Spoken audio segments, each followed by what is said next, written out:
Oh, okay, so good afternoon. Not much has really happened, obviously, since last night yesterday when I did my last live stream. But I do like doing these live streams because some of the questions I get asked about some of the things that are going on in the sporting world are really interesting. Of course, with what's going on between Russia and Ukraine, there's some politics that's got into sport, and this has been a trend that I've noticed over the last couple of years, even before COVID. Is that politics and sport are mixing more and more. Um, so there's that backdrop, and of course, there's some ongoing issues within sport and things like that. Now, people who've obviously been following the channel for a while will notice that I've changed certain things with the live streams. So you've got to be subscribed for a certain period of time, and before you can comment, I put the slow mode on. We've basically done that to give the moderators a bit of a break from dealing with all the trolls that we've been having. And this has been an issue that the channel's had for a long time.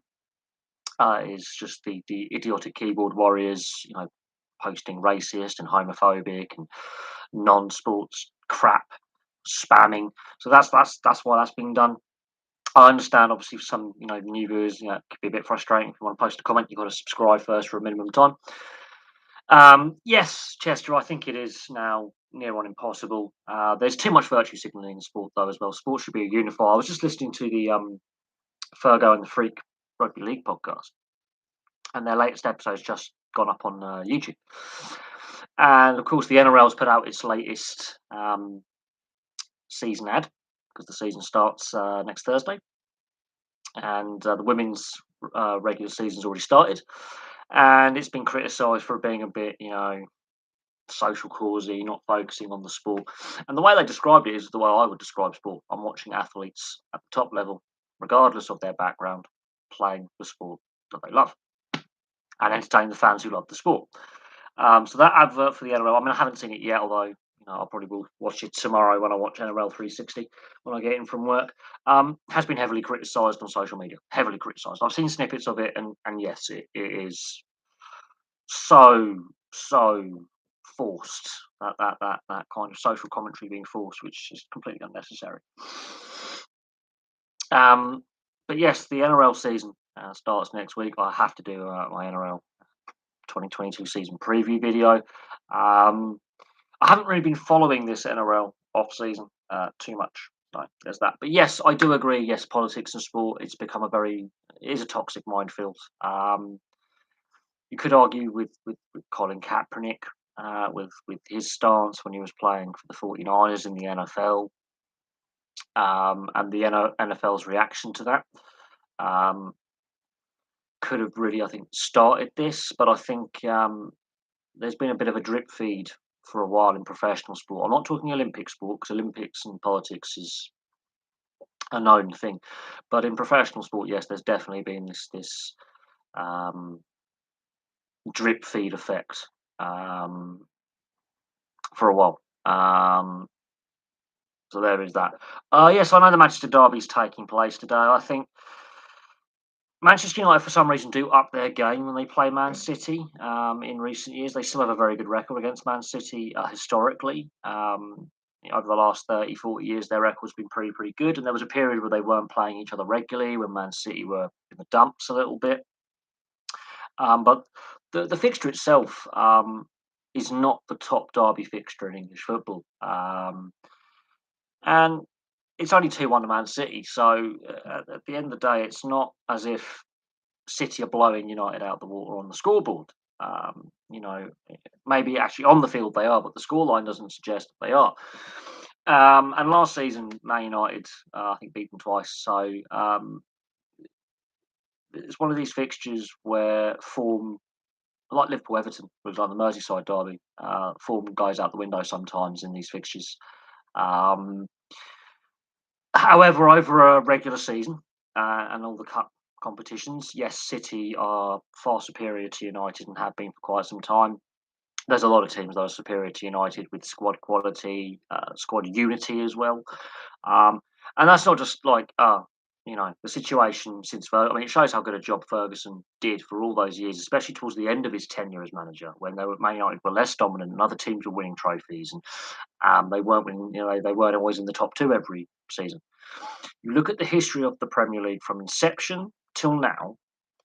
The first half of the Premier League era was Man United's league. There's no. I mean, Arsenal and Blackburn gave it a go, and then Chelsea get their money. But for that first half of the Premier League's existence, it was Manchester United's competition. They were the most consistent side in the competition.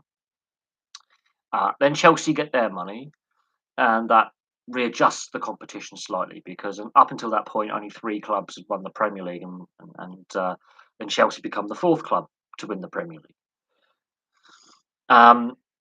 But it does show how good a job Ferguson did, even towards the end when the squad was declining. The league was, more competitive, more teams had won it. He retires in 2013. Since then, Leicester have obviously won the Premier League as well, and Man United still haven't. So another team has now won the Premier League since Ferguson retired. And Man United, apart from last season, haven't really, in my opinion, been close enough to take that next step. And a lot of that is to do with recruitment, the club structures. It's not about money, because Man City and Man United have spent huge amounts of cash. Okay, huge amounts of cash. So it's not about the money. It's how the money's spent. It's about youth development. Now, I believe Man United have a better youth system than Man City. I don't think there's any denying that. But at the same time, it's the recruitment of players coming in to add that experience, to surround these younger players with experience, veteran players or those players at the peak of their powers. It's about the managerial stability, and Man City have gone through some managers as well under the current ownership they have. So when Guardiola goes, their succession plan is going to be interesting when Guardiola decides to move on or take a break, because he took a break after he was in charge of Bayern Munich for 12 months. So there is that aspect to it. And the same with Chelsea. They've been so consistent since the Abramovich era. However, obviously he's now made his intentions very clear that he is selling, although he has been open to offers for a couple of years. This is not new news in the sense. This is not new information. He has been courting offers before COVID, and before what's going on with the current escalation in Ukraine. And again, it's not that they've spent a lot of money. They have. They've also had a transfer embargo in there, so they were actually restricted in their spending. In the last couple of years, was actually helped shield them a little bit from the worst effects of the pandemic on club finances. So there is that. I don't know what happens with Chelsea, but look what happened. Look what's happened with Newcastle. The turnaround under Eddie Howe. Their form is quite good, actually. It's one, apart from Liverpool, it's the best run of form in the league. People go, well, Eddie Howe's he's peaked at Bournemouth. He couldn't save them from relegation. Blah blah blah blah blah. He was at Bournemouth for years. He built his reputation of making that team better. So, and he didn't have a lot of money to spend at Bournemouth, and he did it on a shoestring budget. And he went as far as he could with that group of players. So I don't know what happens with Chelsea. They're still in the Champions League. They're still in the FA Cup, so they can still win, 2 trophies this season. Let's not write them off just yet. They could still win a cup double. I think Tuchel, I'm not sure how long he's going to be there. That's the history of the manager rather than the club, who also has a short tenure with their managers, but he is a very short-term manager. He tends to burn bridges at the clubs he goes to. Interesting is Man United squad isn't bad. I wouldn't say it isn't bad. I just think Harry Maguire, since he's gone there, he's got this price tag around his neck. Now, he's not a bad player. I'm not saying Harry Maguire. He was actually quite decent for Leicester. He's not a bad player. Okay, he's not a bad player. But he's gone from a squad that's a happy squad, where everyone buys into what the club wants in Leicester, to a club where there's a lot of expectation from the fan base every year, regardless of how the team did the year before. There's a lot more media attention on players rather than Leicester. You can go under the radar at Leicester because they're a less successful club, although they have had success, obviously, winning the FA Cup and the Premier League in recent years. So he's gone to a club where there's a lot of success, one of the most successful clubs in the English game. He's gone from a very stable run club with a lot of positive family values, less media spotlight. Whenever there's a media story, it's normally positive. There's less press intrusion into the players, outside of the game. It's a more relaxed atmosphere. There's less expectation. He's gone for big money on big wages, um, and it's not worked. Now, yeah, that's going to affect form. And he's been made club captain, and they've had several club captains and several managers since he's been there. There's been upheaval. Um,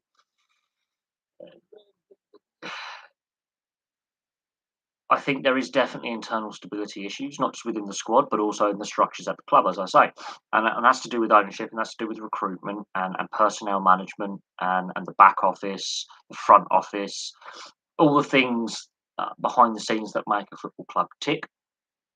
It's not just the manager on the field or the coaches and the playing squad. There's other internal problems there and internal structures there. It's sort of like an American sort of franchise structure that you would find in the NFL or the NHL or the NBA kind of setup that they have. It doesn't suit the European sporting dynamic and how European sports clubs and teams are run. There's been obviously the Ed Woodward situation and how he signed up for the European Super League. There's been a lot of negative press about that. The way Solskjaer had to come in to replace Mourinho. Basically, the players stopped playing for Mourinho for whatever reason. The Pogba situation, they brought Ronaldo in, so they've got a lot of egos there within the club.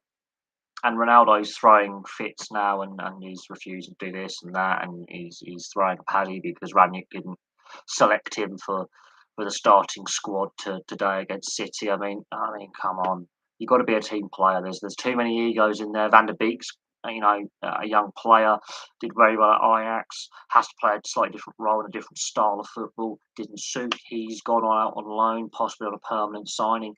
Cavani was people were laughing. Oh, they bought Cavani on a free. He's past his best. He's been their best signing in recent years. Is Edison Cavani? Brilliant signing.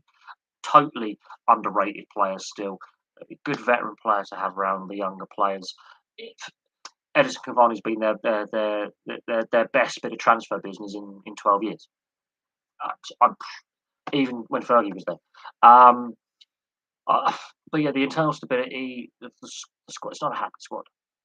Not a happy squad. They're on the interim manager with Ranić. I don't understand that. Just get a replacement in there till he's going to be a consultant. I'm not sure what manager coming in is going to be comfortable with that. I'm not saying Ranić's a bad coach because a lot of coaches who coached in Germany and in Europe have said, look, actually, we've learned a lot from him. He's very down to earth and open. When you get a new job and you phone him up, and a lot of players who become coaches have played under him. And there is that. Will I be going to the Commonwealth Games in Birmingham? I'm debating it. However, obviously, with price rises and everything like that, and although I am getting a pay rise in April, which is nice, and I've gone full time at the company, I was more planning to go to the Rugby League World Cup. And I was looking at ticket prices last year, and of course, then they cancelled it. And of course, my girlfriend left me, and she wanted to go to a game at the Emirates. So I've got to weigh up: do I go to the Commonwealth Games, or do I go to the Emirates, for example, to watch a Rugby League World Cup game if I can? I know which one I would prefer, which would be the Rugby League World Cup. Of course, it's been delayed a year, so and I believe the ticket prices for the Rugby World Cup aren't that expensive. So it's. I would like to go. And I remember the Olympics in 2012, and where I was living was actually on the Olympic torch relay. So I actually got to see the Olympic torch. I got see that pass by literally my house. And it brought a load of people to the town where I was living, and then the streets were full. And my ex partner at the time, the road cycling course went past her work, so she got to work, and her mum was a volunteer. And so I felt connected to the 2012 Olympics. I really did. And yeah, I've been wanting to go to this Rugby League World Cup since it was announced, since the stadiums were announced. I did my video on the announcement of the stadiums. I gave my view on that, and there were some people who were critical of that, going, "Well, this is what it is." Um, and it, it's whether I can get tickets. Basically, going to London is no issue for me. I've got friends and family in London. I can stay. I don't need to pay for accommodation. It's all about getting tickets for the game that I want to go and see. And I don't care who I go to. I could see, I don't care if it was like Greece, Jamaica, for example. I would happily go and watch that. It's just getting the tickets for the match that I want to see. That's it. Um, Man United players and fans are still stuck in 2008. I think the fan base is still stuck in 2008 to 2013. The succession plan for Ferguson. I think David Moyes now they'll be calling for him to go there, right? Because his season there didn't work, and he had a bit of a spell in management where he would, because of what happened at Man United, it affected his confidence. The Sociedad situation. Sunderland didn't go very well. Yes, he had some bad managerial appointments at clubs. It didn't quite work, and because he'd been so reasonably successful at Everton, getting to the FA Cup final, regular European performances, stabilising that club, and he was put into a club where he had to be a successor for someone who'd been there for a similar amount, a long period of time as well, and slot into a club that had been so used to one guy managing it for 20 odd years, 25 odd years, or whatever it was, or 30, I think it was towards the end. Um, it, it, it there was again the media pressure. They won the Charity Shield in his first competitive game in charge, and then it went off the rails after that. Didn't work. But every manager who's come in ever since, it hasn't worked. I mean, they sacked Van Gaal because the football was too boring. Van Gaal, I think, was the most stabilising manager on the bench they've had in the dugout since Ferguson. Yes, they weren't as flamboyant as you would like, or as open as you would like, in an attacking sense. But the board were like, no, it's not entertaining enough. But he was actually grinding out results, and then he brought players in that then Mourinho and his, when he won the Europa League with them, had come through under Van Gaal. But the Mourinho situation, much like Van Gaal, they're hard taskmasters. They don't accept players with attitudes, lazy off the ball, big egos, and yeah, I think some of their recruitment's been a problem as well. Just watching the derby in the second half. Look, Ranić issue, a squad issue. It's an intensity issue. If you're chasing the game, you've got to be willing to open up and go for it and raise your level. The fact they've gone 2-1 down against the better side, basically, you've got to rough them up. You've got to be more physical in midfield if they've got the ability to do that. You've got to press with higher energy if you've got the ability to do that. But I've noticed with Man United, the Aston Villa game in the FA Cup, where they got lucky. They should have lost that game. I felt that one of the goals should have stood for Villa, personally. Villa were the better side. They were exceptionally passive in that game. So passive in that game. And they were winning the game. They were 1-0 up. And they just were terrible. They were holding on. So the signs were there, back earlier in the season. So I think that's more of a player mentality issue because they weren't trying for Solskjaer this season. They stopped trying for Mourinho. And so this is now their, and I think the situation with Man United with the Ranić interim manager going to become a consultant, they've had all this time to go, right, we need to look at managers who are available, managers coming off contracts, managers who are out of contracts, get someone in there because it's going to be a congested off-season, a shortened transfer window because of the World Cup. They've got to get someone in there. They've got to be having negotiations right now because if you do have to get a manager out of a contract, just get it done. Just get it done. Start negotiating now for the day the season ends. Because the day the season ends, Ranić is going into his consultancy role, so they do need to, do that. Problem with the Olympics and Commonwealth Games, the prices are too much for people like me. In 2012, my parents looked at tickets to and they were ridiculous. Look, my mate Graham, he's in the army. He was very, very lucky that the security screwed up with G4S. He was actually meant to be going on leave during the Olympics, and his commanding officer got a phone call and said, "Nah, you've got to cancel the leave for all these blokes and women who've been in Afghan.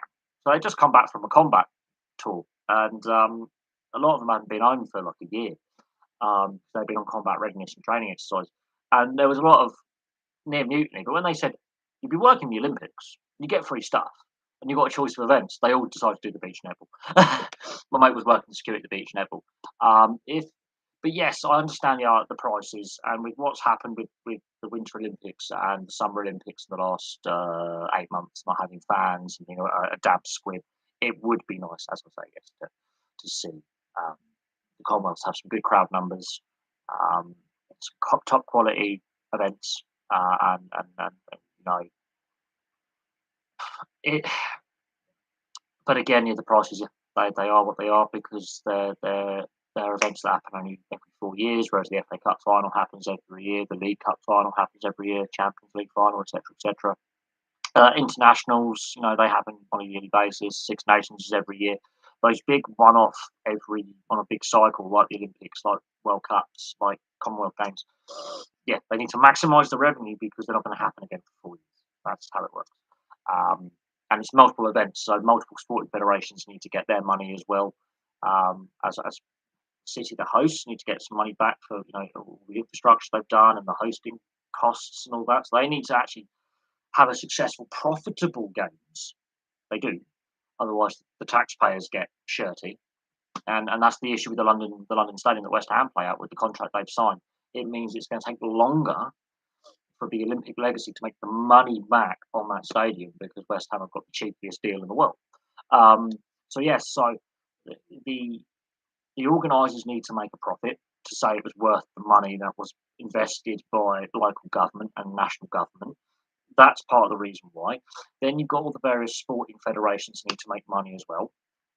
Because it's not an IOC event, it's the Commonwealth Games, so the individual like Athletics England, Athletics Scotland, Athletics Northern Ireland, the Channel Islands, Isle of Man, these small athletic federations, smaller nations and territories, they have less budgets to work with, so they need to obviously get some revenue as well. Um, they need to pay the staff, and then on top of that, they've actually got to make a profit. A lot of these big international events, like the Athens Olympics, lost money and cost the Greek government stupid amounts of money. So they've got to get the ticket price right and the merchandise sales right, and the more merchandise sales they can sell, and the more adverts they can sell around the stadiums and all that with their advertising partners, the more tickets they can sell. Obviously, that can boost their profit margin. So there's a reason why ticket prices for these big one-off events on a 4-year cycle like the Olympics and Commonwealths do cost a lot, and they are a bit, you know. And there's question marks about all those events seats. We saw at the Rugby League World Cup 2017, the games in New Zealand and Papua New Guinea were sold out because PNG, it's the national sport. They're going to go regardless if it's $5 Australian, 500. They're going to go. The games in Australia, some of the group games were not a lot of fans were there, and there were a lot of empty seats, and that was constantly coming up in the commentary during the tournament. Was the amount of empty seats in stadiums, and not every game was a sellout, and that was a bit of a downer. I felt, but I look at the Rugby Union World Cup in Japan and over here in 2015. Ticket sales were amazing.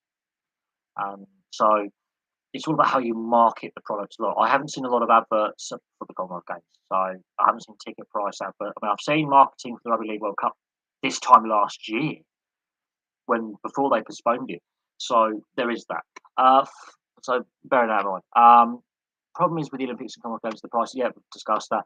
Funny how they're doing the opposite of what you're saying. City are getting all the 50-50s because of higher intensity. Yeah, if you are behind in the game, you're the ones who've got to step up. The team that are leading can afford to sit back for 5-10 minutes, slow the pace of the game down because you've got to chase the game. That's got to be the instructions coming from the bench. As I say, looking at Man United for a long time,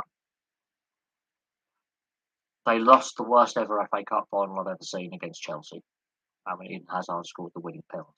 But their comeback against Tottenham in the semi-final was brilliant. They are a Jekyll and Hyde team. It doesn't matter who the manager is, because Mourinho was manager at the time.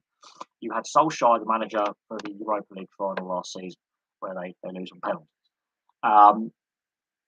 They managed to win a Europa League final in under Mourinho as well. So Van Gaal, they won, silverware. The issue is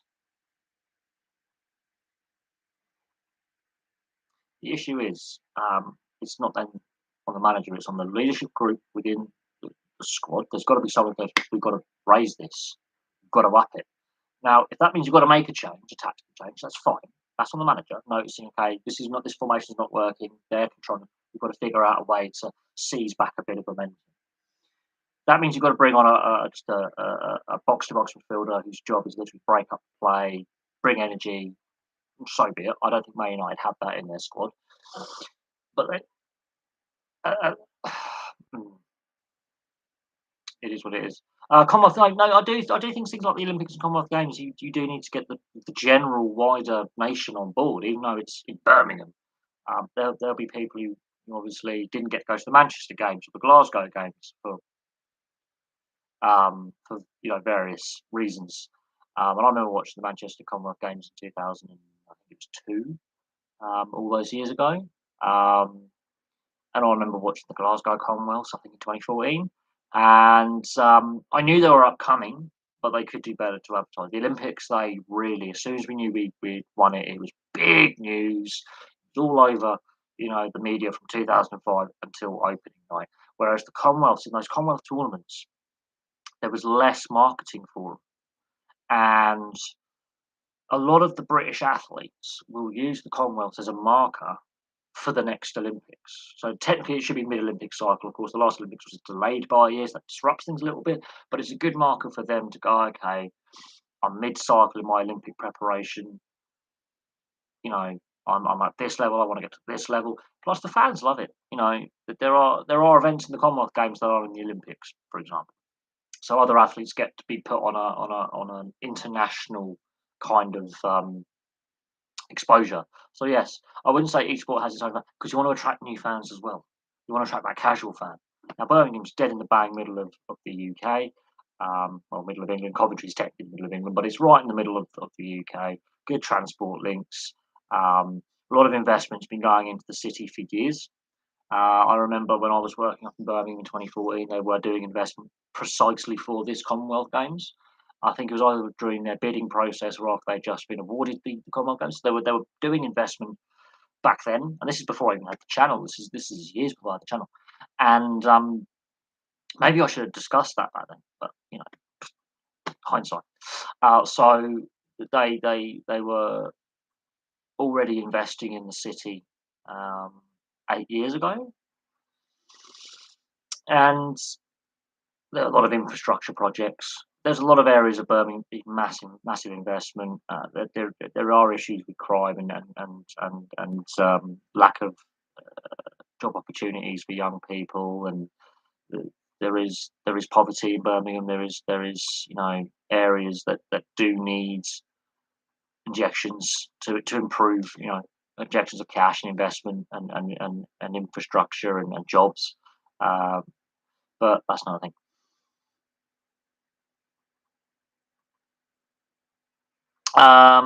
What's my take on the passing of Shane Warne? Well, it happened the same day as what's the other Australian cricketer, the wicketkeeper. So he just posted a message of condolence for another former Australian cricketer, Rob Marsh, former wicketkeeper who passed away, was confirmed to have passed away, also of a heart attack, which is so sad. That's how I lost my dad. My dad was a similar age to Shane Warne, so I think it hits home for me a little bit more. Well, it was unexpected. Rob Marsh, yes. Rob Marsh had a heart attack the week before and couldn't recover. They said if he comes out of the coma, he'll have to turn his life support off, and I think the family realised. But he was in his 70s. My dad was a year younger than Shane Warne was, so for me, yes, that does hit home a little bit more that he was that much younger. In regards to Shane Warne, I mean, I've watched his entire professional career. I've been lucky enough to see him come through in, when I was a kid and play all those Ashes series and the T20 IPLs and what he's done within the game. Um, and it I think it hits home more for me because of his age and how my dad died in similar circumstances, basically. Um, but he had a very colourful off-field life, and that's what tempers people's perceptions of Shane Warne. He's a little bit controversial, a bit of a colourful character. On the field, there is no doubt in his ability, but then he did have that drugs ban, and that was a stunning thing for cricket because cricket didn't think there was a doping problem. Basically, he was trying to lose a bit of weight, uh, and um, yeah, they had his drugs ban, and then his private life got a bit colourful, and he's done so. Look at some of the interviews where they were asking questions about, what's it like, and he talks about, that wicket against Mike Gatting in 1993, the ball of the century, and how suddenly he's gone from just a young lad who's just made it into the Test side. He's very young. He's like 22, 23 at the time. To the media in his face. So every time they were going from hotel to hotel and match to match, the media were in it on the tour. The media was in his face, and he's in his and this is where he goes. I wasn't, and he did state, and this is what I think relevant today. He stated he wasn't given any preparation to deal with the media questions, the spotlight onto him, the spotlight onto his then partner, who became his wife. Um, he wasn't ready for all that, and I still think even now a lot of these young athletes, be it male or female, high profile or Olympic athletes or whatever, they're not ready for the media um, straight in your face, if you know what I mean. Not ready for that. And I've got it on my Facebook. I found an interview, and they were interviewing him, and he goes, "I wasn't ready for that. No one gave me any preparation for it." Um, the and because obviously that this is also the rise of international, satellite TV, so there was no preparation for it. He didn't know how.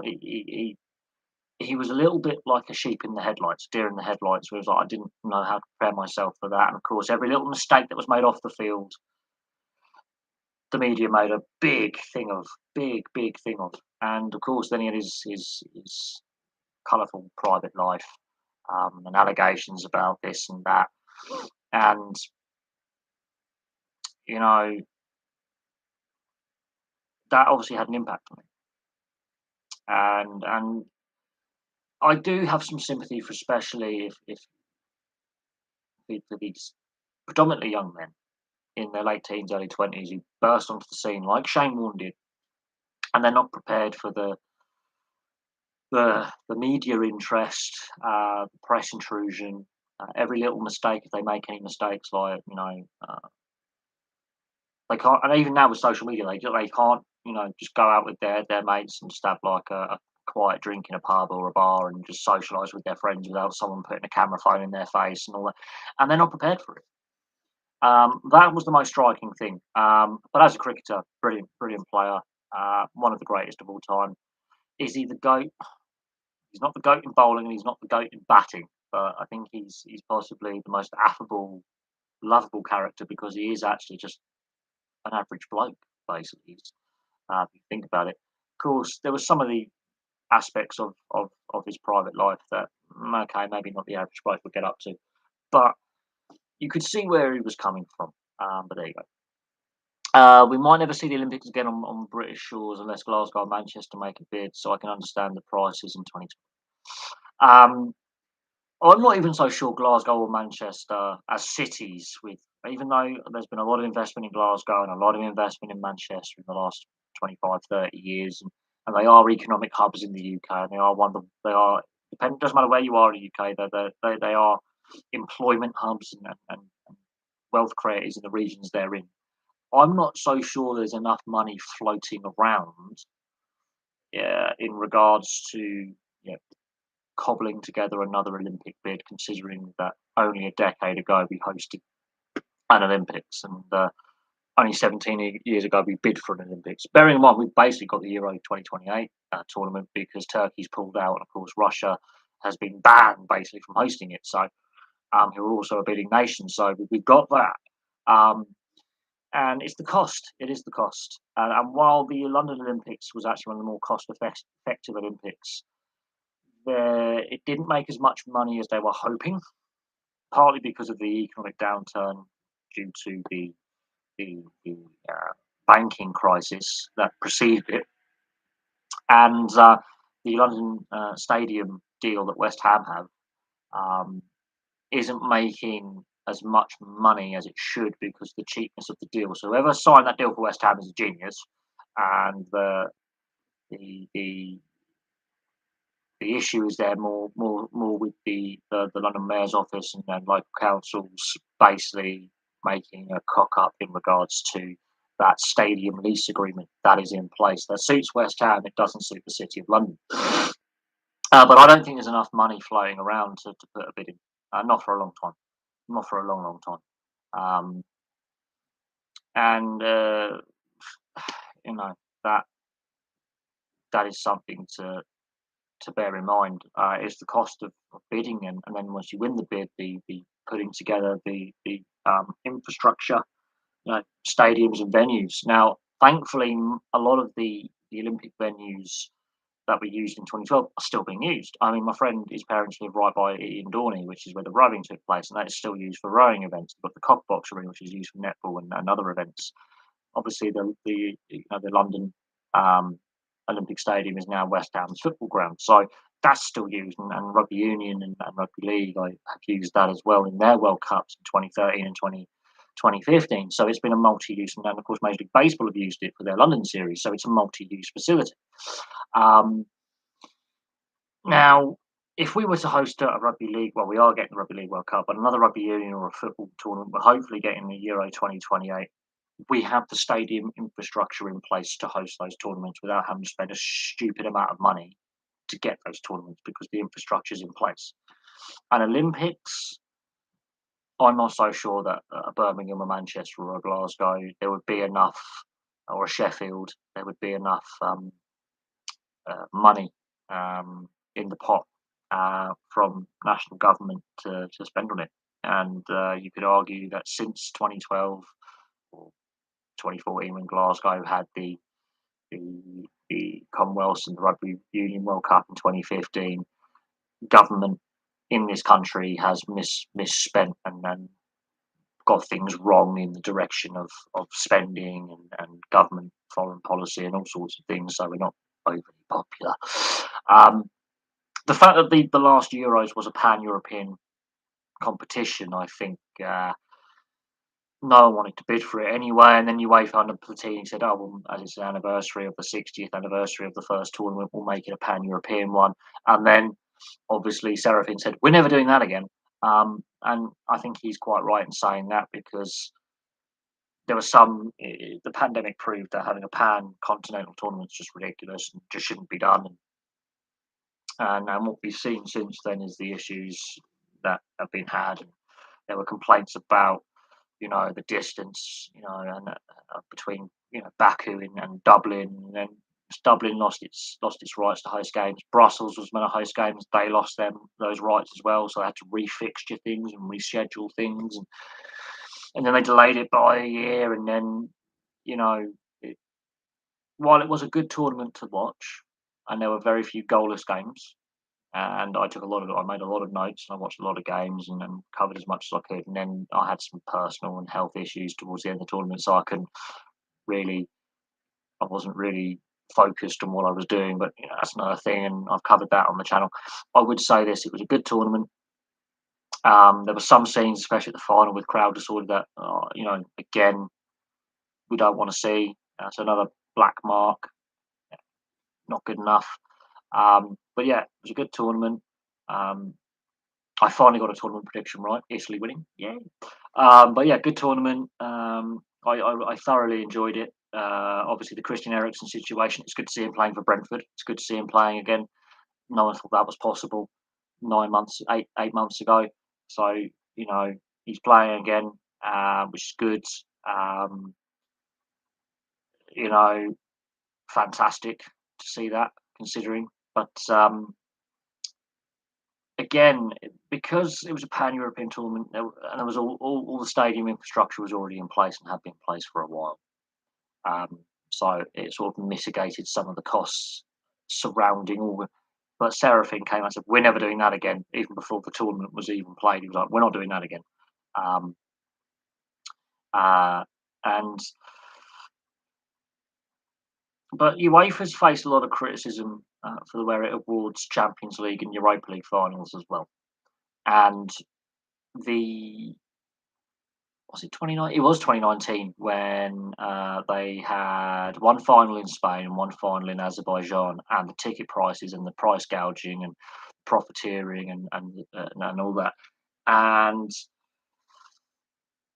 the problem is they cities bid for the European finals 3 or 4 years in advance, so they were contracted. Now, obviously, COVID has meant that the last two finals, I think, have been played in Portugal, and they needed to find a city that was suitable.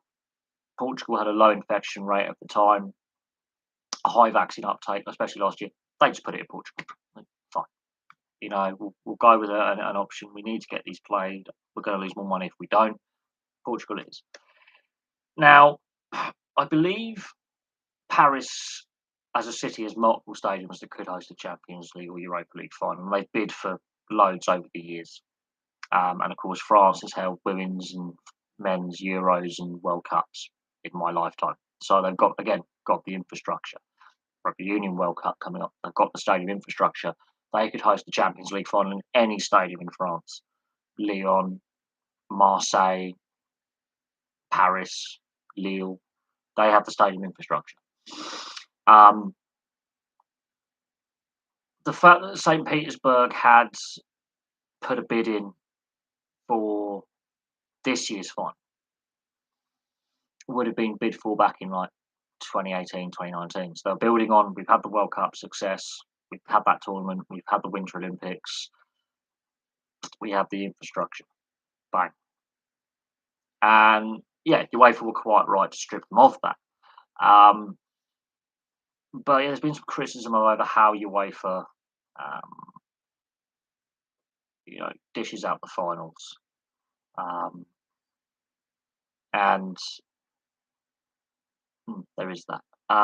But yeah, I don't want to go on too much about Shane Warne as well because I've got to do a video on his career, I think. But it's the way it's happened. I mean, he was a very good commentator as well. People forget his knowledge on the game and the time he would take, not only to talk to fellow Australian players, but players from, you know, all nations and teams who would, if he was commentating or doing a VIP, speech thing, players would come up to him and go, "Oh, if you were in this position as a bowler or a fielder, how would you set the field? If you were the vice captain, the captain has to go off the field, because he had captains some sides as well in first county, first class, and the short formats of the game, being a test vice captain. Um, they would ask him questions, and he would give you like, "This is how I would set the field. This is how um, I would set up my bowling attack." And he had a lot of time to talk about the game. And his commentary was on the point. It was on the point. He was a good colour commentator as an ex-player. Brilliant commentator, knowledge of the game. Um, you know, was brilliant in all formats of the game. Um, Very versatile player, and technically his 99, it was a no ball, but it wasn't called as a no ball, so he should have actually had another attempt to bat that, and shouldn't have been out. So that was his highest score. So he scored the most runs without getting a century in Test cricket, and the most runs in first class cricket without getting a century as well. That's a weird record. He had a very up and down batting record. One innings he could get a 50, the next innings he could be getting a duck. And I think he had the most ducks for those who played over 100 Test matches or something. He has some interesting records as a batsman as well. But no, absolutely very interesting character. But people see the off-field stuff as as an off-putting side of who he was. And it's when he came out and gave it in, I think it was back in 2018, and he said he wasn't prepared for being in the spotlight. He was a young man, and he wasn't the cricketing authorities. So what became Cricket Australia, they didn't give him a lot of guidance. And there were some senior players in that squad he was playing. But he became a bit of he became the poster boy for Australian cricket. Much like you could say Freddie Flintoff, for example, did as well. I believe Haas are looking at several drivers from the GP2 field and IndyCar who've had single-seater experience at a high level, who've raced on a lot of the tracks they'll be racing on. Look, it's not nice when, because of political issues, that someone loses their job like that. Whether he was a good or bad driver is irrelevant. To have like your contract torn up and to be told, we're sacking you because of this. It's not his fault. Situation is what it is. But Haas are taking a big risk with losing a lot of their sponsorship as well. They've now got to find sponsors to make up their shortfall in sponsorship, because that will now affect it, because F1's bringing in these new budgetary rules. And so it's all more of a level playing field. And so Haas, as one of the smaller teams, needs to find a new sponsor. Now, the Haas team also has teams in IndyCar and F1 and GT racing, and in the US, in NASCAR, for example, they're one of the bigger teams. So they have got money, but on their F1 budget and their F1 team, they're on one of the smaller budgets. And to lose a major sponsor and a driver who brings a lot of sponsorship as well with his personal sponsors from the team is and we're only weeks away from the season starting. So that is a problem for the Haas team. Now, I think Fittipaldi will probably be the driver they decide to replace him with. And Giovinazzi's done testing and racing F1 as well. I think it'd be Fittipaldi because after Grosjean's accident, he stepped up, raced a couple of races. But at the same time, again, sport and politics, it's starting to become just a toxic minefield. Like, yes, sport is a great social equalizer, and yes, it's a great unifier, but at the same time, this is becoming more divisive than it needs to be. Now, I'm not a massive fan of F1. I don't believe they should be racing in Dubai and in Bahrain and in Saudi and in Azerbaijan and some of these other countries that have got some very dubious human rights records post World War II. That's what I look at. I don't look at anything before. I look post colonialism, and post World War II. They used to race in Argentina. Argentina has had a shocking record in the 60s and 70s for human rights abuses, and they went there. The World Cup went there in football when these human rights abuses were taking place. They went to Mexico. So F1 has a history of still doing this.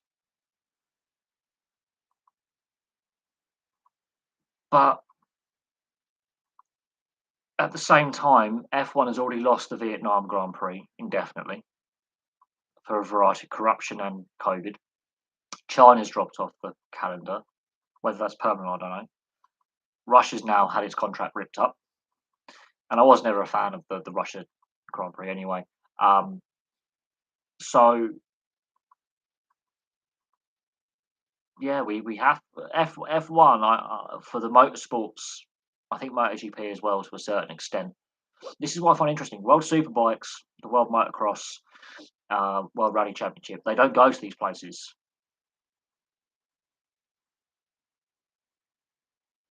But yeah, Mazepin wasn't the best driver. Daniel Kvyat was the better of the Russian drivers. Let's be honest. However, in regards to where F1 goes, and I think MotoGP has gone down the same route as well. Other motorsports don't necessarily go to some of these dubious locations, but we are starting to see it in the endurance series. They go to Dubai. They a couple of tracks in Dubai now. They go to Bahrain. I'm not overly keen on that.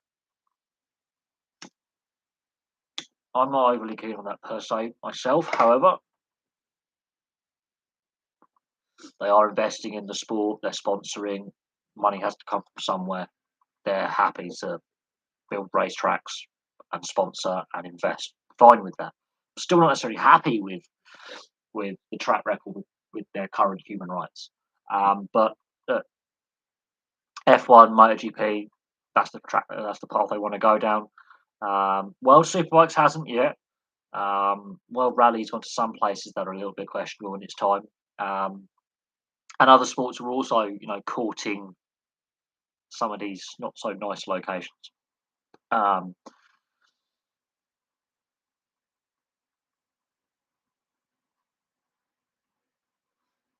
I, I feel that the Haas team had to do something. Um, they could say we're keeping Mazepin, but we've got to find a new title sponsor. He's got to find new title sponsors.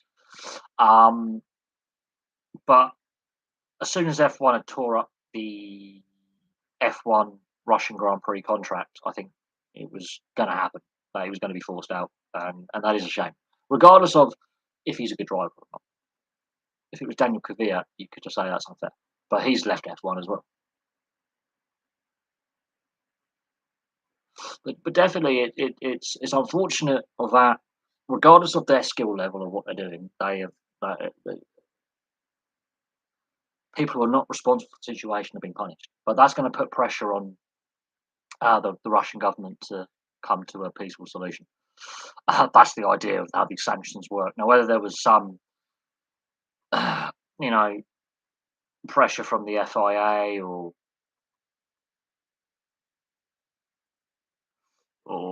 the other manufacturers to say that we're not happy with this, but you know, it is what it is. But,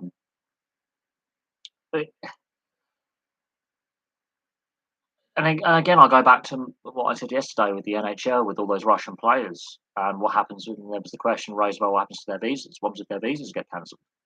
It will impact a lot of teams, and it will impact the NHL financially and economically, because some of these Russian players are big superstars in the game, and they sell merchandise. They put bums on seats. They gain interest. Like Ovechkin's trying to go for Gretzky's goal scoring record, and Kucherov's trying to go for 3 Stanley Cups in a row, and that hasn't been done since the 80s. So you have this situation where the individual athletes aren't at fault necessarily. Um, yeah, there are too many pay drivers. There's too many factory drivers. I agree with that. Totally, I do agree with that. But I'm not a fan of F1 anymore. I have been a fan of F1 for a long time. These new regulations, if if they work, and if they can get a better, more inclusive media rights deal that's more accessible, I may tune back in. Um, but there are other forms of motorsport that are far more readily accessible because they put their races on YouTube, like NASCAR and the GT series and IMSA. The American Motorcycle Association are putting their race replays on YouTube. They're making it more accessible. So until F1 goes, right, okay, we're going to make this sport more accessible again, um, I'm not going to go out of my way to find an illegal stream or have to go around a mate's house to watch it. I'm not going to go out of my way unnecessarily to go and see it because the current regulations for the last decade have reduced the quality, in my opinion. The way last season ended, I mean, my next door neighbour Adam is a massive F1 fan, massive F1 fan, and he was really furious with how last season ended. And all winter we've been arguing about it. And as soon as Marzi was removed as race director, there was there have been issues with him as race director since he replaced Charlie White. There is no issue on that. Yeah, there's a lot of drivers who've basically been. I wouldn't say Norris and Ricardo and Perez are all paid drivers necessarily, but they do bring their personal sponsors with them. They are good drivers, though. They are good drivers. I'm not going to. I've seen Lando Norris race in the British touring car setup. I've watched Lando Norris's career from the very beginning when he was in Ginetta Junior. So I Lando Norris has got a fair bit of skill. He's not a crap driver. Let's put that out there. He's a very good driver. He's gone through the formula in the British touring car system. and he decided to go single seaters rather than going for saloon car racing or stock car racing or GT racing. He's decided to go with the IndyCar F1 route, and he will end up in IndyCar at some point. I have no doubt on that. Ricardo, very good driver. Um, there's no doubt on that. He is, but he's part of the Red Bull sponsorship. So, what do you say? How same with Max Verstappen and even to a certain extent Vettel came through the Red Bull program. Um, I would say Perez is a good driver. Ricardo is a very good driver. He's a race winner, and Lando Norris is a very young up and coming driver. I've watched his career from the very beginning in Ginetta Juniors and the British Touring Car program. Um, I've been watching Lando Norris race for the best part of a decade. I have no doubt that Lando Norris is a very good driver. He's proven it in the British Touring Car package. His route obviously was F1 and single seaters, most likely IndyCar as well at a later date, and possibly GT racing because he's had that little bit of experience in GT cars. Um, I wouldn't say he's a bad driver, but they do have their personal sponsors and they bring those personal sponsors to a team, especially the smaller teams. And that is a lifeblood for them. It is. And then you've got Max Verstappen and Sainz, whose fathers were professional race drivers as well in world championships, in F1, in World Rally Championship, and all that. And again, you could say because of their fathers, they've become racing drivers, whether they're on the same level as their parents. And I think Max Verstappen's obviously won the F1 title now under, you could say, due to circumstances. Okay, Man City in a 3-1 up against Man United, so that's done and dusted. Man United couldn't do Liverpool a favour at the end of the day. And yeah, that's going back to the other question: is do City have too much quality for United? Yes, they do. So that's just come through on my phone as an update. And now it's 4-1. I think it's full time. So the last couple of minutes they blew them out of the water. And you could So that's done and dusted. So Man United lost 4-1 on the day. That shows the golden class between the two clubs as things stand. Last season, Man United, I think, had a better season than this season. There's no doubt on that. They were a better side last season. And I can't see United winning any trophies right now. There are players who are having down seasons. There are players who obviously are feeling a little bit of a hangover from the Copa America and the Euros last summer. The Africa Cup of Nations has obviously had an impact as well with players having to go over there. So a lot of the players are fatigued with a lot of the international football they played on top of the club football. But the gap is there. The quality gap is there.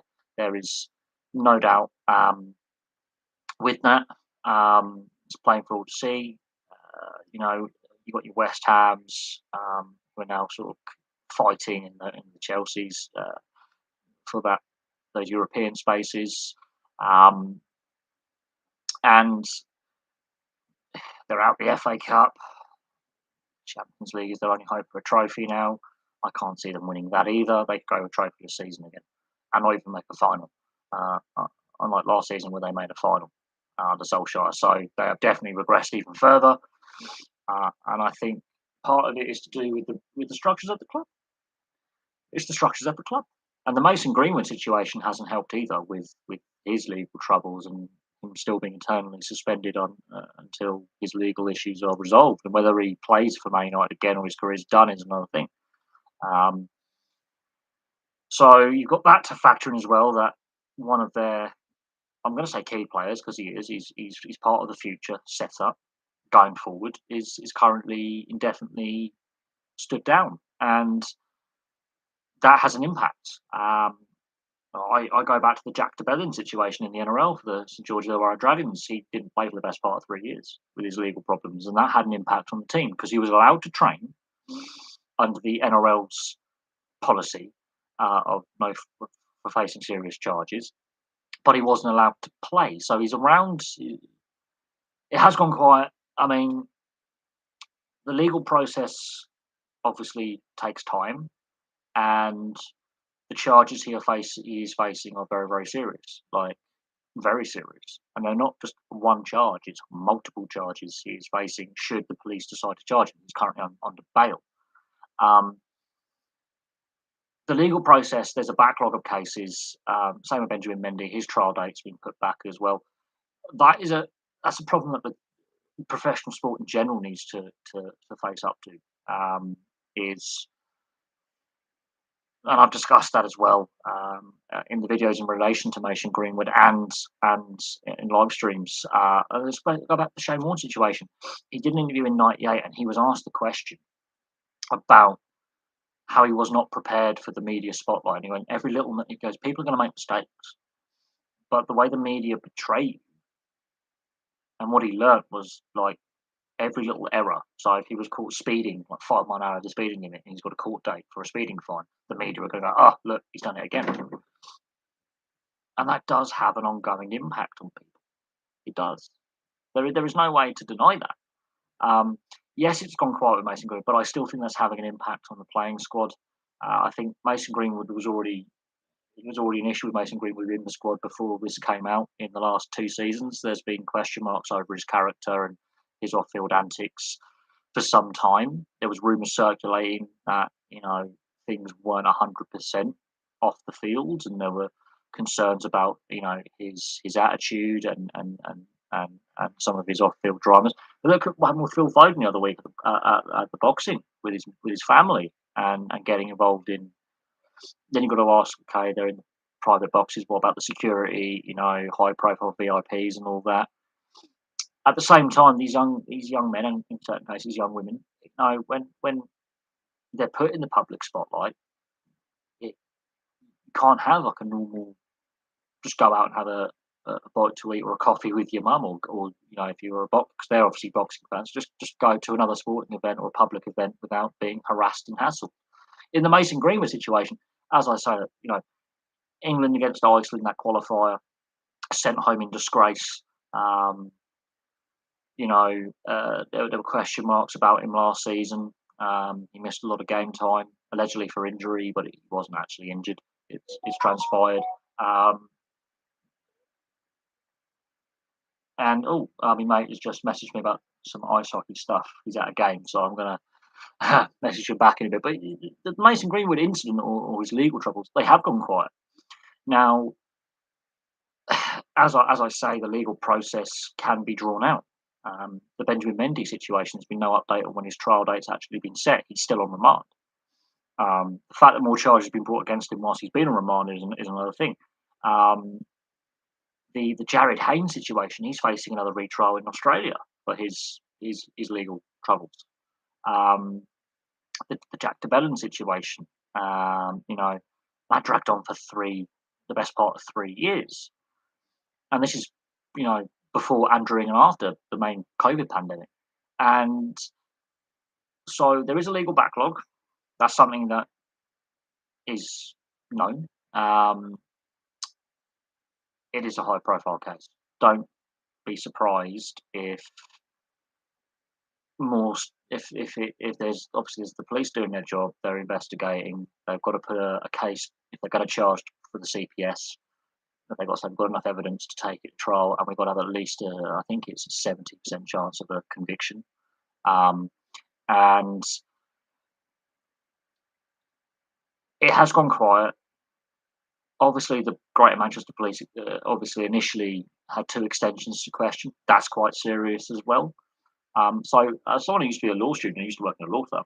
Yeah, I did. Just because I'm a bin man now doesn't mean I didn't do office work once. And when you study criminal law and you study legal process, you can constantly, it can take a long, long time. And in regards to the CPS, depending on a variety of factors, you could be waiting a couple of years for a trial date. Now, there has been a bigger drive in recent times for more serious offences like this to be given more attention. There is a concern that the conviction rate is low, and even getting to trial, there's a low rate of cases getting to trial. Now, unfortunately for the sport, Go back to sport. This is not, as I say, this at the time, not an isolated instance. It's not just a one-off. There is a toxic culture within the sport of entitlement, which is dangerous enough. And I don't think professional sport as a whole does enough to um, really educate its, especially young men, a lot of whom are from poor working class backgrounds or poor working class areas where they grew up, about you know preparing them for a life in the spotlight. And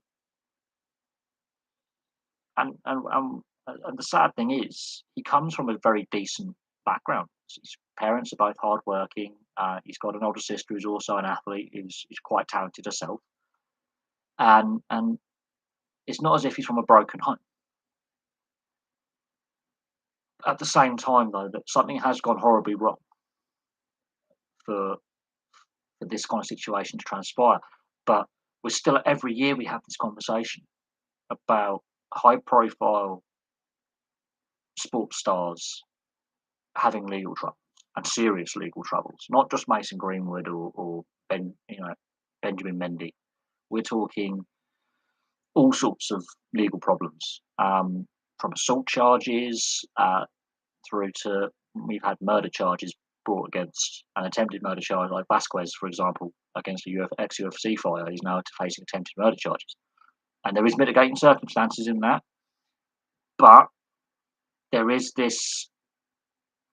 Professional sport needs to do more in educating its players about respect, for women, um, you know, and men, because domestic violence. Hope Silo got done for battering her nephew. She's obviously a high-profile US women's football player. There is a litany of of legal troubles that um, players have faced in a variety of sports, and it's not going away. And I don't know how these professional sports deal with it, but I I'm surprised that um, it's 2022 and we're still having this issue. Something's gone horribly wrong, and it's it's it's not pleasant to talk about, but it's a tough conversation we need to have. But every time I've done a video on player welfare, mental health, addiction in sports, people don't want to watch that. They don't want to watch it. They're not interested. And that fleeting anger towards the Zuma brothers for what they did to their animal abuse. Michael Vick with his dog fighting in the NFL. There was that initial anger, and then they're allowed back into the sport with open arms when they've completed their rehabilitation. They're allowed to be role models again, um, and that's frustrating. It's like when athletes dope and do it more than once, and they're not kicked out of the sport for life, and they're allowed back in with open arms, like, nothing's happened. So culture within the sports has to change. And this isn't saying, oh, we're going soft now. Like, we don't want to take away the aggression from rugby league, for example, or rugby union, or ice hockey, or anything like that. But this is not isolated to football. This is not isolated to Mason Greenwood and Man United. This is a much wider problem that has manifested itself in a variety of sports, be it domestic violence, Mason Greenwood's case, more serious stuff, and Benjamin Mendy's case, more serious stuff, to drink driving, to assault, to tax evasion. We've seen that as well. They, these men and women are role models for especially young people and disadvantaged people and people from minority groups, and they let themselves down. And when you've got kids idolizing these players, they don't set a good example. They really don't. But yes, I do agree. It has gone quiet recently. There's a number of reasons for that. As I say, But the Man United situation, you look at the structures in the club, you look at the negative headlines surrounding several players with various issues off the field, and I do think that's had an impact as well. The managerial situation, I think, is just ridiculous. Uh, that they should have got a replacement quick. Um, Either given Carrick the job, um, or just got a replacement quickly because it's not working. It's not working for them. Um, I think the club itself has been in decline for a long time, um, but it's just not working for them. And the irony is they have a great youth setup at Man United, and they have done for forever. Half of their youth players have ended up playing in a Man United shirt. That is the highest success rate. Um, I think it's over 50% of the players that have gone through their youth academy have ended up playing for the club. Um, that is a very high success rate. Others have obviously gone out of the club and haven't made the first team but have played professional football. But that is a fantastic youth system, and they're letting it go to waste. And you could argue transfer policy. They've overpaid for players. They've overpaying players now on their contracts. They, I, I don't know. And you could argue the ownership, is it the right people to own the club, even though the Glazers, they've had success. It's the debt the club has. That's not gone down well with the fan base. And yeah, it is what it is. And now there are question marks about what Chelsea are going to look like post Abramovich. And I fear the same thing could happen with Chelsea, where you know the success dries up, and look at what's happened to Arsenal. The success has dried up, and eventually the same thing will happen with City and Liverpool at some point. Liverpool have gone through that for 30 odd years with less success. Um, Although they have won a lot of trophies in that time, they weren't as successful. And every club goes through this, but some clubs have got better structures that when they have a couple of down seasons, it's not the end of the world. The culture's positive. Whereas I'm looking at Man United, I'm looking at Everton, I'm looking at Tottenham, and the negativity coming out of these clubs is just something's gone horribly, horribly wrong. These are clubs that have always been in the Premier League. These are clubs that have been at the forefront of the game for a very, very long time. And something's gone wrong with these clubs. All of them have got issues with the structures, um, transfer policy, um, chopping and changing manager quite regularly. So lack of stability. They're overpaying, shall I say, their top talent, overpaying. Um, Everton are in serious trouble. Tottenham, Tottenham just underwhelmed, and United are definitely got things wrong, and they were getting things wrong during the Ferguson era as well. So let's not say the whole Ferguson era was all roses. They got things wrong towards the end. Those problems have manifested themselves over the last decade or so to where we are now. And you could argue, yes, that's down to the ownership. Um, Going back to the earlier question, though, in regards to the gap between City and United, it's yeah. The last time there was this big gap in qualities when City were the poorer side and United were winning all the time. The pendulum has truly swung now in the last decade, and the gap is getting bigger. And there are other clubs that are, apart from Liverpool, I think Chelsea and West Ham are better teams. Wolves, I think, are a better team with their structures off the field. There are teams that are just better than them and making progress. They're not making progress. They're going the wrong way. I Same with Tottenham. I think Tottenham are going the wrong way as well, and Conte's statement saying, "I think there's a bigger issue here. It's any manager's going to have problems. He's a world class manager. He's struggling to get that team to perform. Another trophy this season.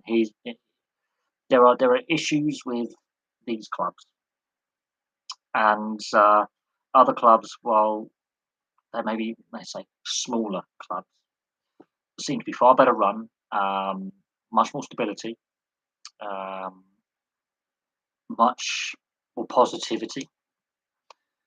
Um, you know, much much more of a connection with the fan base. So yeah, there is definitely things have gone horribly wrong at a handful of these clubs, and you could argue, yeah, ownership's a big part of it. And then you can circle back to the FA and the Premier League and the Football League and the the fit and proper persons test, and how strict they are enforcing that, and whether they cherry pick, and and the financial fair play rules not being properly, enforced, and a whole host of issues that the sport needs to wake up to. And now I've seen the released format for the Champions League in a couple of seasons. Tom, I'm not sold on that either. It's it's a cop out. Um, it's basically the European Super League rebranded with more teams. It's not a great way for competition to work. Um, and they're trying to do like a North American style kind of playoff system, with a group stage with the regular season, obviously, and then you work out, make playoffs and things like that, which doesn't suit the European sports, doesn't suit football.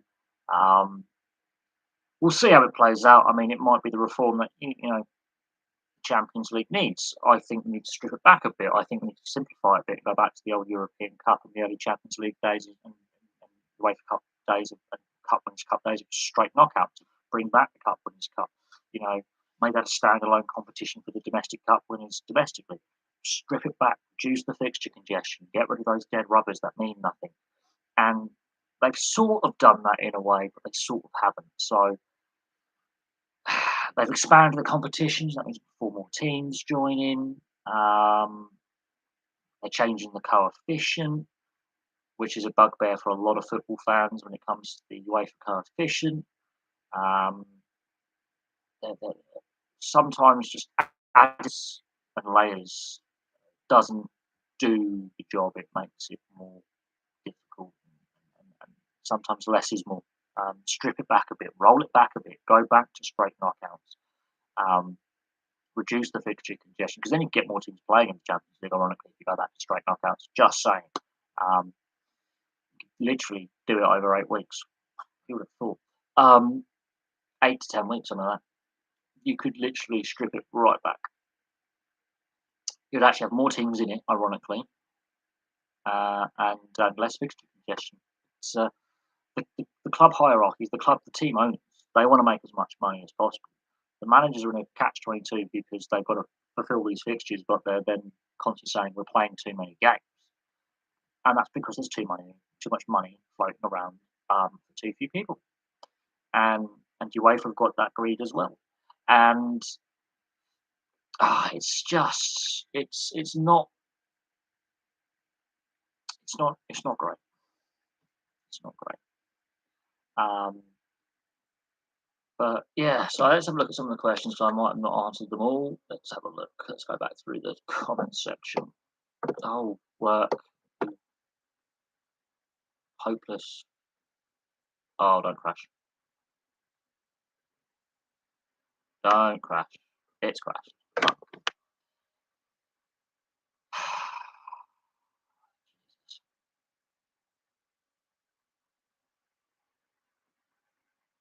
Right, so sorry about that. I had a bit of an issue with a bit of lag there. Let's have a look at. So let's go through some of the questions. It's now impossible to keep politics out of sport, sadly. Yes. Manchester Derby now. Do you think it's still competitive? No. I think City are better side. Do I think Chelsea will keep up with the other drop off? We'll wait to see what happens. I think what behind the scenes stuff is actually having an effect on the playing squad. You can see Tuchel's getting very frustrated and he's feeling the pressure of, okay, now my position is the future of the club is uncertain.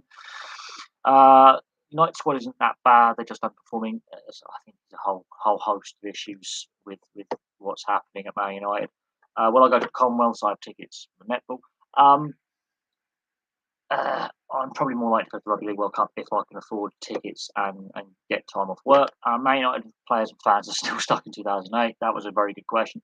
I think the fan base is frustrated because they got used to success, but the way the club's been run and the issues the club keeps having, and the managerial turnover and the lack of stability, I think fans are getting frustrated. United take a patient approach and wait for a mistake. That's the wrong way to beat City. You've got to press City. Rugby League World Cup is more my thing. Yes, it is. Birmingham is a bit closer. I believe you. Chester, I believe you in Swindon, so it's easier for you to get to. Problem is with the Olympics Commonwealth Games, the price is too much for people like me. In 2012, my parents looked at tickets for swimming and they were ridiculous. I would like to know what the prices for tickets were back in 2012 because that is a decade ago, and that would be very interesting to look at price inflation when it comes to sports tickets. That is something I would be very interested in looking at. Um, City were doing the 50-50s. They won 4-1, so that makes logical sense. Commonwealth Games netball doubleheader is costing 60 quid for 2 adults and 2 children. That is not bad. That I think is very reasonable. But I would like to see what other prices for other events would cost. Each sport has its own base. Only if you advertise tickets, they don't necessarily sell themselves. You need the casual fans to come in. Of course, there'll be tourists as well and overseas fans. We've discussed Shane Warne. Uh, Sad news. Rob Marsh as well. Both, you know, sudden, sudden, sudden news and both passing away literally 24 hours apart. Massive, massive, saddening news for cricket. We might never see the Olympics again on British soil. Probably not in our lifetime. It's the cost of it. Glasgow, Manchester. I don't think Glasgow, Manchester put in an Olympic bid. Just saying. Um, I think that might be a step too far for both cities financially because there's a lot of money you've got to put in. Um, but the prices in 2012, I would love to know what the prices were for the swimming that put your family off. No cricket fan, far from it, but even I, who Shane Warne was, um, yeah, it is very, very shocking. Mazepin F1, we've discussed that. I think it's going to be Fittipaldi. Even if you exclude politics from F1, fans are happy because Mazepin's gone. On his track antics, he was a bit crashy, I suppose, and some of his manoeuvres were a bit risky, but you have that in every motorsport. There's always a few drivers who take risks unnecessarily. There are too many paid drivers in motorsport. Yes, I can agree on that. Bigger drivers. As I say, Lando Norris, I've watched his career from day one in the juniors, from the age of 13, 14, all the way till now, best part of a decade. He's a very good driver. Um, you have to look at the footage of him when he's younger in various different formula. He really is a very good driver against equal talent. When it's equal machines and equal talent, trust me, he's a very good driver. Ricciardo and Perez, they've been around F1 for a while now. There's a reason why they're still in F1. They're not bad drivers. And Daniel Ricciardo is a very, very affable, down to earth kind of guy. Obviously, he's finished 4-1 to City. As I say, not overly surprised with that. The gap is there.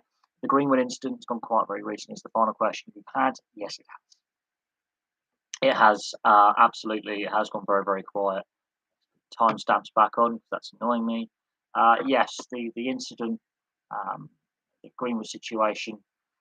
I've spoken about it at length when obviously the news all broke and all that. As I say, it's not isolated.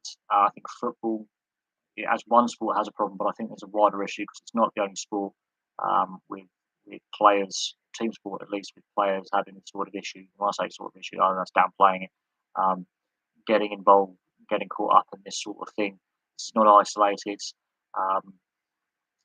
There is definitely an education issue there.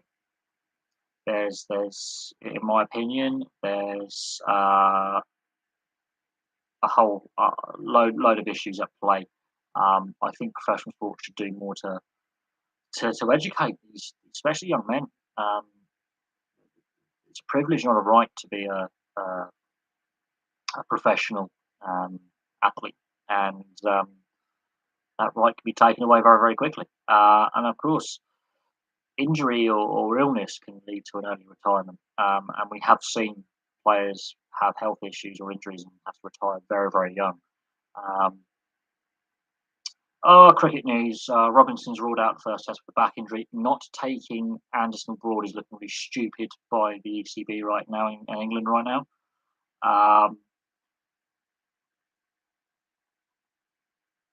Watford were pressing. Arsenal had to hold on against Watford.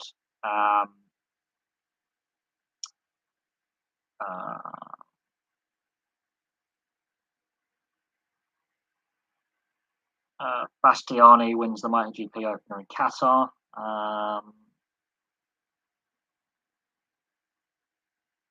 Barca had to come from behind to beat Elche in La Liga.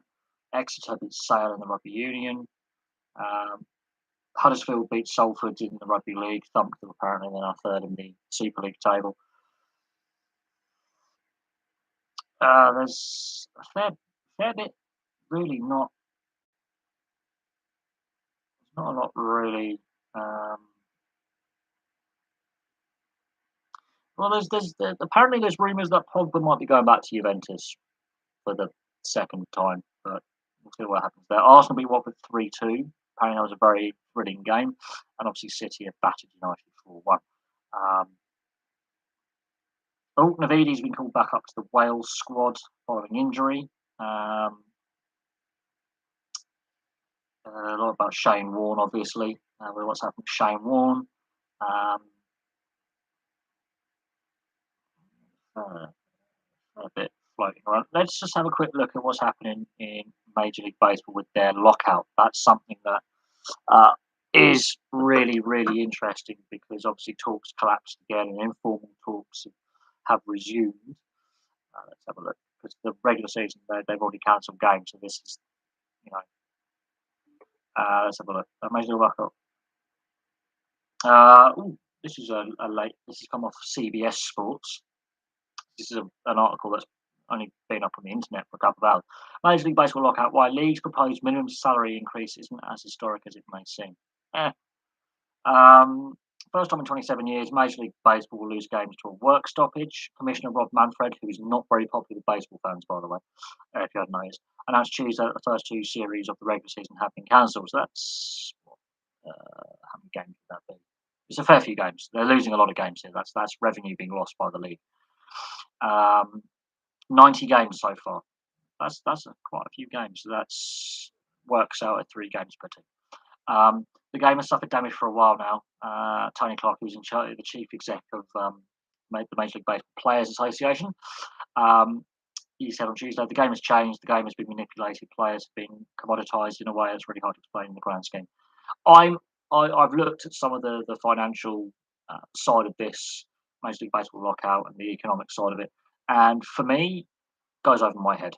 I just it's facts and figures that are just so confusing.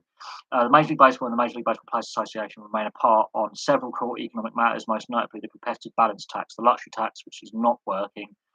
The two sides did close the gap on the minimum salary, although a gap still exists. And then we're talking some really ridiculous numbers. Absolutely ridiculous.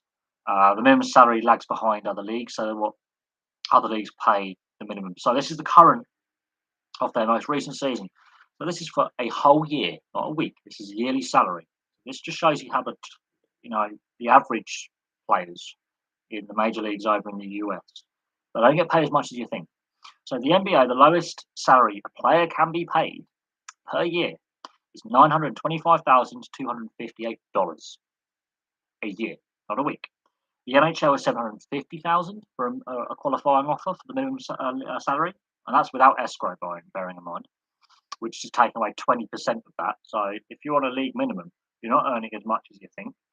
NFL was $660,000 to get brain damage, and Major League Baseball was $570,500 a year. Just because the top end talent bumps up the average, some of the top end talent getting paid stupid money, your average player is not.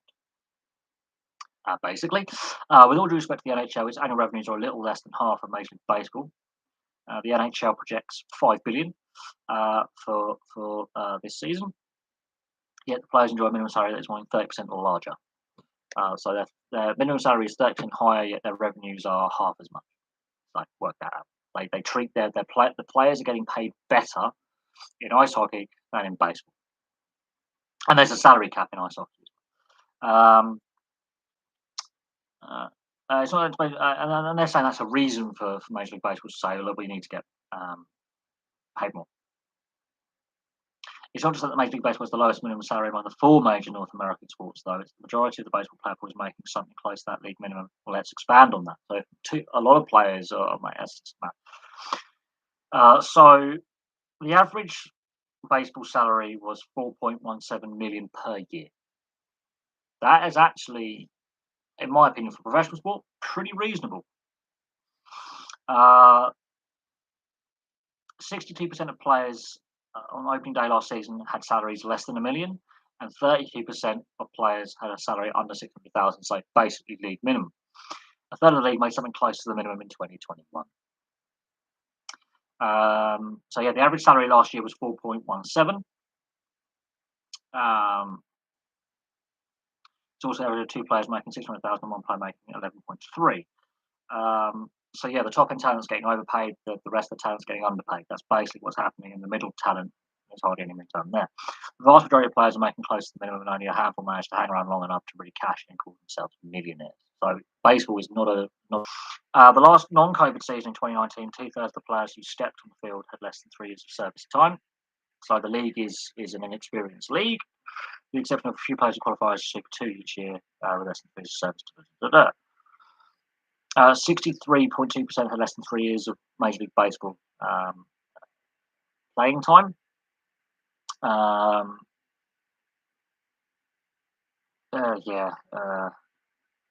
the opening of the NHL season last year, 23 of the players were paid within 10% of the league's lowest wage. In the NBA, it was just 3%. So other leagues pay their talent better, and they have salary caps. That's so striking. The average Major League Baseball career has gone down to just under 4 years. It was just under 5 years in 2005. So careers are even shorter, and players aren't getting paid enough.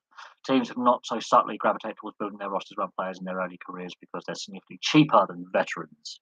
They're underpaying their players, first and foremost, and also because they tend to be in their 20s, not yet approaching their decline years, so you can get peak performance. Wow. The minimum salary shot up between 1980 and 2003. But some of these numbers are ridiculous. I'm really struggling to keep up with some of these numbers because they're trying to compare historical actual instead of real data. Because actual salaries and you have wage inflation and currency inflation and all that, and deflation as well. Yeah, there's a lot of lots of bits and pieces in there. It's flawed data in a sense, but it's confusing as hell.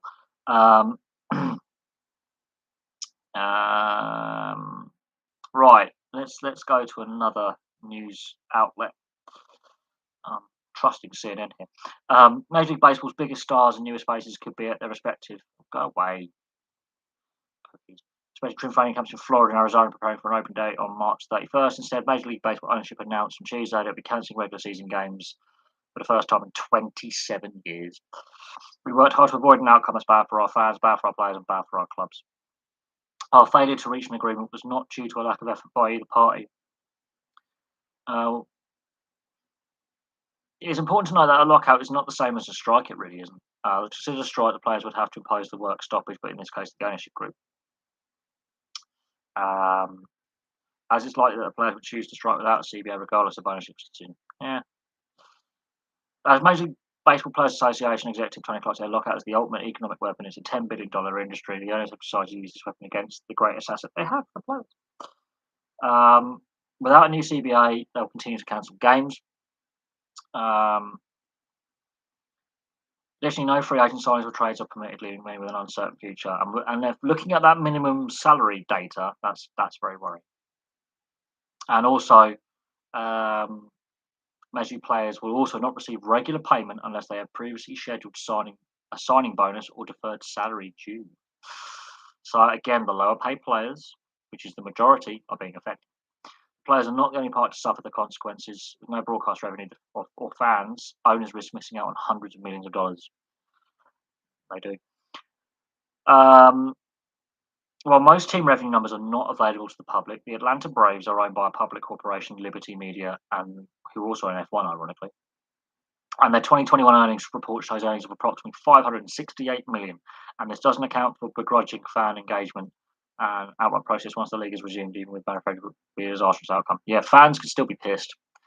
So Liberty Media also own F1, so they can mitigate their losses. So they won't be the Atlanta Braves will not be as impacted as other teams. So what issues could cause something as unfavourable as both parties as a lockout? Money, yeah. The Associated Press shows the average player salaries have declined at 6.4%. So yeah, the luxury tax is not working for players, and despite not having a hard salary cap, yeah.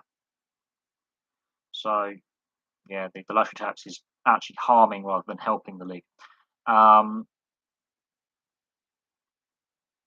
And they're talking about increasing the luxury tax threshold and all that. With teams continuing to rake in profit year after year, a stagnant luxury tax would keep player salaries at a standstill. Additionally, the Major League Baseball Player Association argues that luxury tax actually discourages competition and incentivizes reliance on younger, lower-paid players, which it does. Their 55 million part in their demands for a newly established pre-arbitration bonus pool, and 25 grand a part in minimum salary expectations. While most of the substantial issues come down to revenue, the Players Association also affirmed to promote competition. So yeah, the Major League Baseball and the Major League Baseball Players Association agreed to change the format of the annual amateur draft, with the Major League Baseball proposing a replica of the NBA and NHL weighted draft lottery for the top 4 selections. The Players Association wants to go a step further and expand the number of teams, including in the lottery, to 7 to further discourage the practice of tanking. Both parties agreed to expand it postseason. The Major League Baseball is going again 14 team, Players Association 12 teams. And there's also what next? Both parties will still miles apart many points of negotiation. The future of the lockout and of Major League Baseball remains unclear. While the league described Tuesday's offer as their best and final offer, it's not their last best offer, which would declare a legal impasse and allow the owners to impose said offer without an agreement from the Major League Baseball Players Association. Our negotiations are deadlocked right now. Well, that's different using the legal term impasse, and I'm not going to do that right now. So, I think Manfred as commissioner is probably out of a job after this. This could signify the Major League Baseball owners would likely return to the negotiating table with the Players Association, but it doesn't guarantee anything. After the most recent negotiations in Florida, both organisations returned to their headquarters in New York, despite Clark's claim that the union would stay if Major League Baseball had. Manfred responded, "We have made the last proposal, so you draw your own conclusion.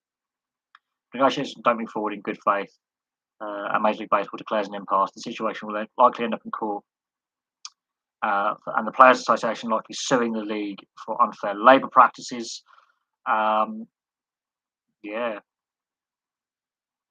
So in regards to Major League Baseball, they're in serious trouble. If the league does down the legal route of an impasse, Players Association will sue and will probably win.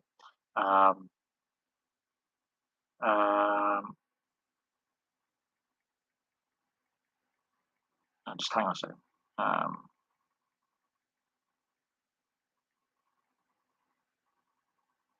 But yeah, so in regards to the Major League Baseball, the longer it goes on, I as I say, I can see an NHL 2004-2005 season lockout sort of being the outcome.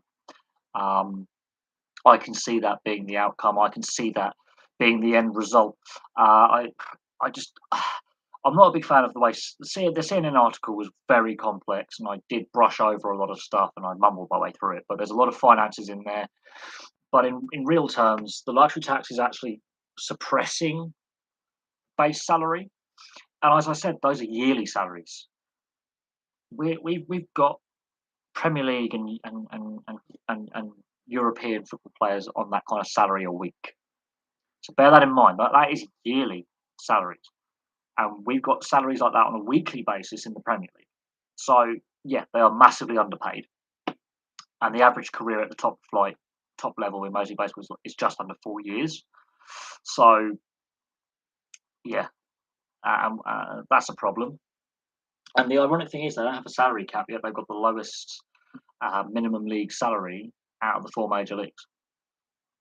The NBA and the NHL are far ahead in regards to their minimum salary, and the NHL makes half as much money, but their minimum salary is 30% higher. That is ridiculous. The NHL has a salary cap. The NHL has had its own history of labour unrest in the 90s and the 2000s and 2010s. Had a 10-year period of labour issues, 15-year period. I think it was more like 20-year period where there were 3 lockouts and a player strike. They've resolved them. They renegotiated the CBA during the return to play negotiations. They were proactive. Both sides were proactive in getting contractual agreements in place. And while it was not a perfect situation, they got it done. The NBA, the same. They looked at their CBA and their situation with the lockdowns and all that, and lack of play taking place, and fans not in attendance, and made adjustments with escrow. Other leagues and other sports around the world did the same thing, and like the NRL, they renegotiated the TV contract. They made sure that no one lost their jobs in the day-to-day running of the clubs. They got the sport resumed within 8 weeks of shutting down. 8 weeks. Major League Baseball had an opportunity in the summer of 2020, in the return to play negotiations, to also renegotiate the CBA, or at least start discussions in good faith. And they did. They were arguing in bad faith then. Players were not happy with the length of schedule they were going to play, the amount of money they would have to give up. The more games they play, the more money they get paid. And so this is hurting the players. It is. At the same time, there are some small market teams that are going to be hurting more. But ironically, their salaried roster is actually less than the big market teams. So all teams get hurt. They all hurt themselves. The players will be feeling it, especially the fact that 60% of the league is under $1 million a year. And depending on what state you're in, or in Canada, Toronto is an expensive city. If you're a player on the Toronto roster, or a New York or an LA roster, they are expensive cities to live in. Expensive. Like if you're if you're a player playing, let's say, in Kansas, not as expensive to live in Kansas as it is to live in LA. If you're a player in Florida, the tax in Florida is a lot less for your salary than it is in New York. So if you're a player based in Toronto, New York, or LA, you are really feeling it. If you're a player based in one of the Florida teams, you're not feeling it as badly because of the tax system in place. Because Florida is very, very, nice to live for your taxes, basically. So you're not feeling it as badly in Florida. So you'll be probably keeping more of your salary if you've got a signing bonus or deferred salary due. And then you've got property taxes and all that. But if you're a free agent and you're off contract, you're not got anything. If you are midway through a contract, let's say a 5-year contract, 3 to 5 year contract, you're midway through, you've had your signing bonus, you're not got any deferred salary, you're in trouble. The players are feeling this. The fact that 90 regular season games have already been chalked off, lost. Oh dear. Oh jeez. That's a fair amount of games lost. That's going to cost the owners, and the side factor that is the support economy around a sports stadium. So your cafes, your transport, so your cab drivers, your Uber drivers, your cafes, your restaurants, your hotels, public transit, buses, trains, airlines. So your transport companies, your hospitality companies, the hotels, they're all going to feel an impact. Those companies that supply the stadiums with concessions, the concession companies, the supply chain, so the food and drinks, for the vending machines, the hot dog vendors, the merchandise sellers, those supply firms are going to be hit because fans aren't in attendance buying your product. Um, it has a knock-on effect because the media aren't there, and setting up the cameras, that kind of support network. The media broadcasters like, well, we've got these excess cameramen, sound men, tech support. What we got to do? We've got to pay these guys. Do we lay these guys off? So that's an economic impact. So it's much more than just the owners losing money and the players not getting paid. It's the arena staff. It's massive. The Korean and Japanese baseball leagues are very, very popular. There's the Australian baseball league, which is professional as well. There's not as much money in them. Major League Baseball is the ultimate goal. It's like the NHL for ice hockey. It's like the Premier League for football. The NRL for rugby league. The best players want to play in the best league. Now they are competitive leagues. They are good solid leagues. They've got good solid foundations. You can't basically say, okay, we've got 30 rosters full of talent. We can't just flood the other leagues around the world and the minor leagues with all these players. Some of them are on those players on two-way contracts. If they are allowed in Major League Baseball, will probably be allowed to play in the minors. It's given. Those players who are on just Major League Baseball contracts are the ones who are probably either happy to take a year off because they might have a niggling injury. They've just got their signing bonus payment, so they've got some money coming in. Probably have some sponsorship endorsements. They'll be like, yeah, no, cool. I can take some time off, heal up, spend time with the friends and family. Fine. But those players that are coming to the end of their contracts, that could be free agents at the end of the season, they're the ones who are like, shit, not got a signing bonus. Last year of my contract, so no deferred salary from previous years. Okay, got a problem. But yeah, the Nippon League, as it's called, the Japanese league is quite a good league. But Major League Baseball players, after they've left Major League Baseball, while they're developing, go over there. They have played there. The Australian Baseball League is now quite solid, and some high-profile Australians have gone and played in the US, and that's got a solid following. It's not as wealthy as you think, but it's got a solid following. Of course, it's the wrong time of year. The Australian Baseball League is in its off-season, so it's now the beginning of the Australian autumn now. So the Australian League is winding down. I think it's off season now because the Rugby League and the AFL and the A League are going to be starting up, and they're the winter sports in Australia. So Australian Baseball League is not up and running. That doesn't help. But the Japanese League will be up and running.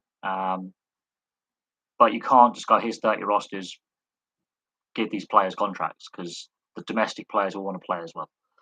And that will impact what they can earn and if they can play. So, and there's only so many minor leagues in the US and minor league affiliates, so there is a problem. And it doesn't look like if the Major League Baseball guys were declaring an impasse, a legal impasse, we can't progress with these negotiations. Then it goes to court, and that's where it gets messy, and that's where we could see issues. And the reputation. I mean, fans are already, standing outside, team headquarters protesting, and they've stood outside. Arizona and Florida, where teams are meant to be in training camp, so all these players are meeting up with each other and just having informal fitness sessions and meet and greets with fans. Fans are showing up with placards saying, end this. And the problem is when play resumes, if and when, fan protests and fan boycotts could be a thing. And it will hurt the league. And at a time when you've got, Major League Soccer expanding. Look at that team in Charlotte, 70 odd, a league record for attendance on its first ever match. So you've got a league that's expanding in the US in Major League Soccer that plays at the same time of year, that while may not have the same revenue and the same history behind it and the same longevity behind it, has never had a league stoppage and is growing rapidly. And if you can get 70,000 people to turn up to the first ever game of a team, an expansion team, and pack out one of the biggest stadiums in the US, tells you something. It tells you that fans are going, okay, not happy with baseball. I'll I'll go and watch something else.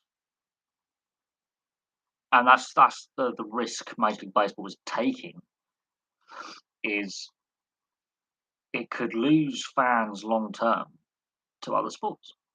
And then when you're comparing the economics to the other major leagues, yes, it makes massive revenues, but um, the minimum salaries are higher in other leagues, and that is ridiculous. And that's where your problem lies. Is yeah, they compare it to the NHL. Um, makes half as much money, but the average salary is 30% higher. Has a salary cap, so you can constrain that spending a little bit. No salary cap, luxury tax, suppressing base wages. Average career is shorter.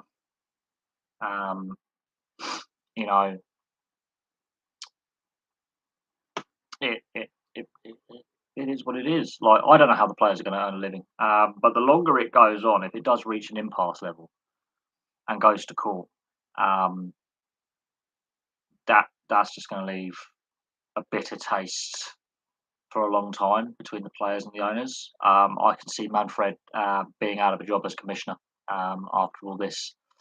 I can also see Clark, the Major League Players Association, Baseball Players Association chief director, executive, whatever, being out of a job as well. I can see heads rolling within the organisations. I can see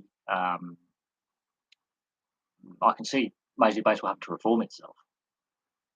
Now, I don't think rules have to necessarily change, but I do think the way that the direction the sport is taking has to, because this cannot continue long term. It's doing um, nothing positive for the sport. It's damaging the image of the sport tremendously. Um, really badly, at a time when people, fans have less money to spend. Um, you know, the, it's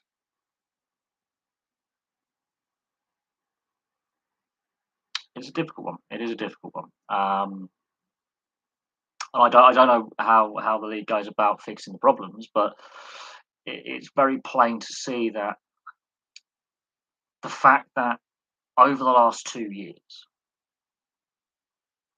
there were opportunities to discuss these issues in the build up to the CBA expiring, and those opportunities weren't taken up. Both sides, either by design or by accident, were happy with this situation. And then the team owners, the league decided to lock the players out. But it was looking likely that the players were going to be striking at some point anyway. At some point, I think the relationship between the players and the league had soured to such an extent that some form of lockout or strike was going to be inevitable at some point within the next couple of years anyway. Even if the CBA had a temporary extension, you could just tell that the situation between the players and the owners had reached a very negative point, and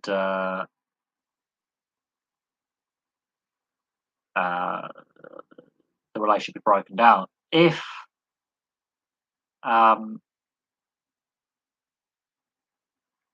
if this does go to court, that will then lead to further issues down the line. There's clearly a lack of trust between um, both parties at this point, and that will continue with the bad blood going forward. And if that is the case, then if you are a very talented, young athlete, you may be a multi-sport kind of kid. You might like the baseball, you might like the ice hockey, you might like the American football, you might like soccer, football, you might like any sport. And it doesn't have to be an American kid. It could be an Australian kid. It could be a Japanese kid, a European kid, Central American, and that could put you off. You know, and if you know that the situation is so toxic, why would you want to not get paid for your work? That could actually hamper, you know, recruitment and youth development in the sport. We know young people are switching off in large numbers. We know the fan base is aging. We know that and shrinking and declining. So we know that the fan base is an older fan base and a shrinking fan base. We know young people are switching off the sport for a variety of reasons. So if you're a young kid growing up and your friends aren't interested in baseball and they're interested in American football or rugby union or rugby league, whatever other sport it may be because of where you live in the world, and you know that fans are switching off, like young fans are switching off when it comes to baseball. So that's going to have an impact on the next generation of players coming through. And if you have a situation where the league and the Players Association go to court over this, if you are a young, as I say, young budding up and coming, you're quite talented, you're at school, you're good at a variety of sports. And especially in the US, and you get scouted by the universities and the teams, and even over here in Europe and in Australia, you're getting scouted, and your sports coach is like, right, you're good at this sport and you're good at that sport, you've got to make a choice.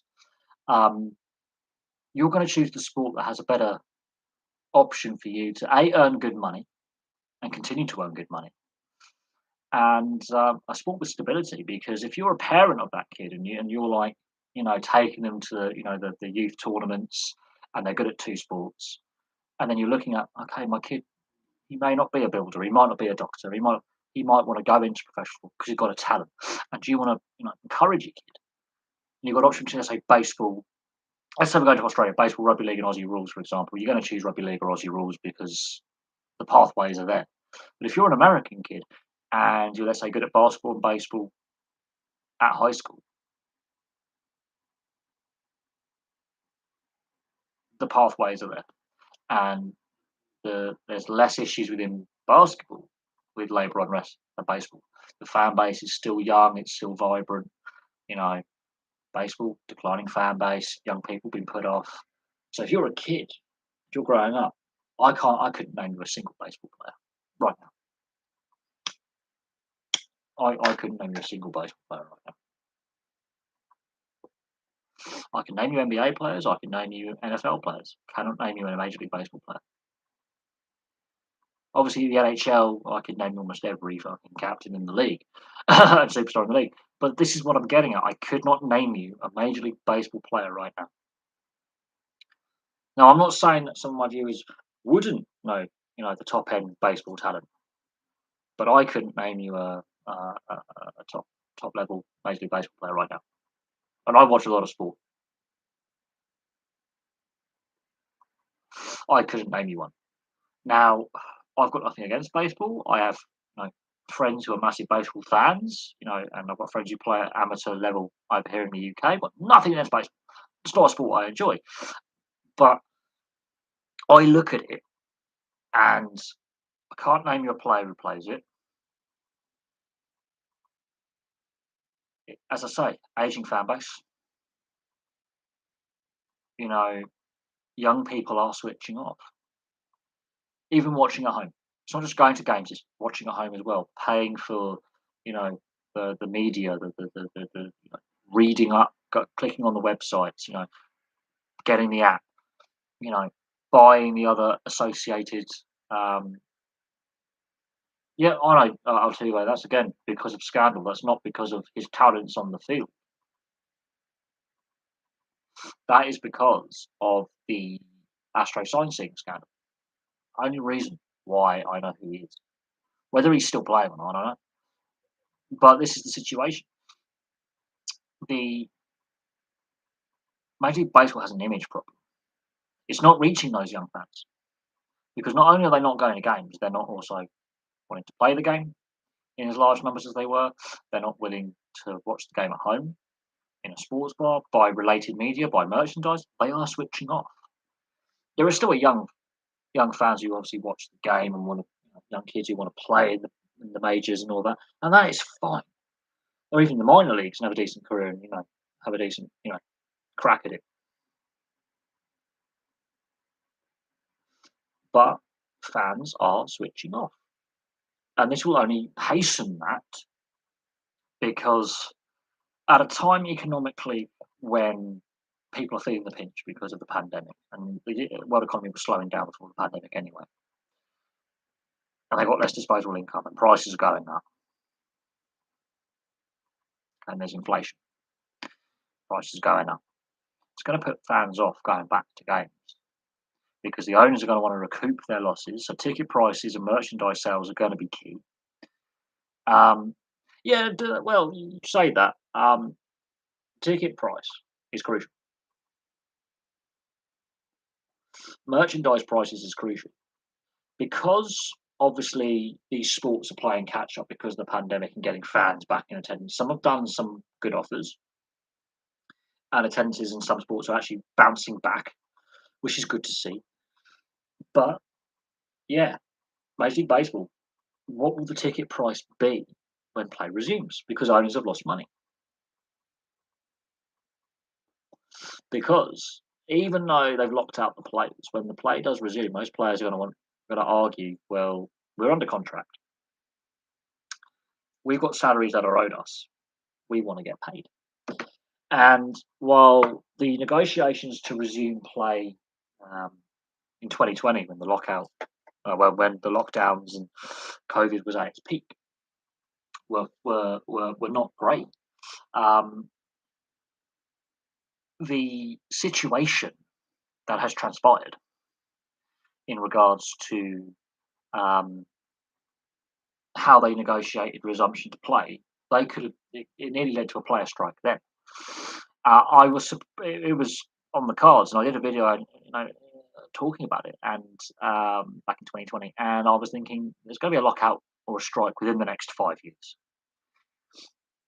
Now, I wasn't aware that the CBA was going to expire, just before my birthday last year, in the beginning of December. But um, I was taken a little bit by surprise, but I'd sort of predicted that this was going to happen at some point. There was going to be some kind of shutdown of the league because of either the league or the players going, we're not playing. Now,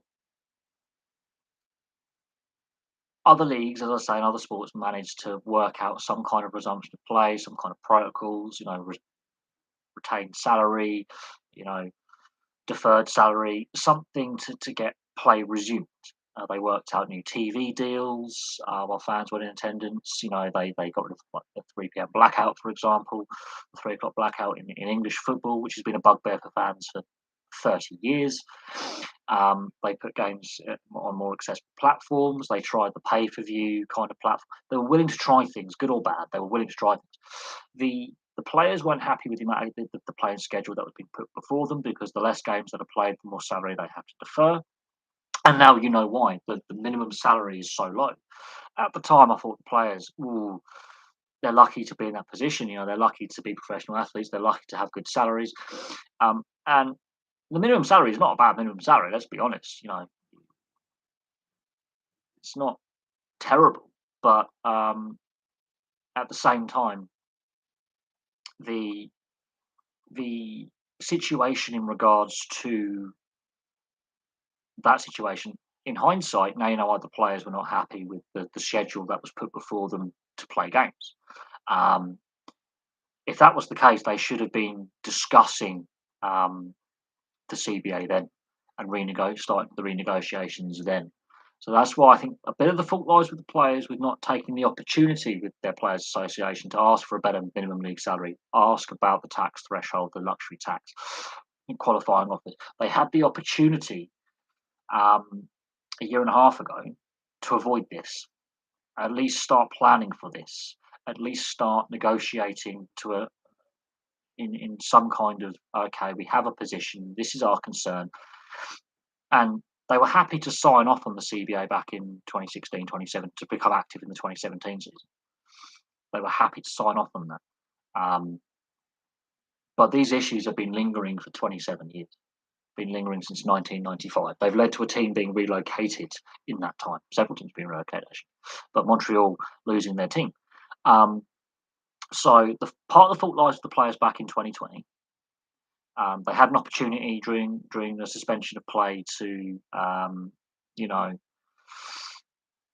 discuss with the Players Association and enter discussions with the league about amending the CBA, and they didn't do it.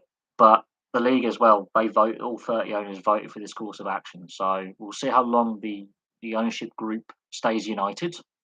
And yes, talking about the smaller market teams, they are going to be losing a lot of money, and that might start pushing some of the smaller market teams to come to the negotiation table and put pressure on the rest of the owners to start putting a different offer on the table. You watched a Major League Baseball game, and it was the Milwaukee. Is it the Brewers? I think it's the Brewers.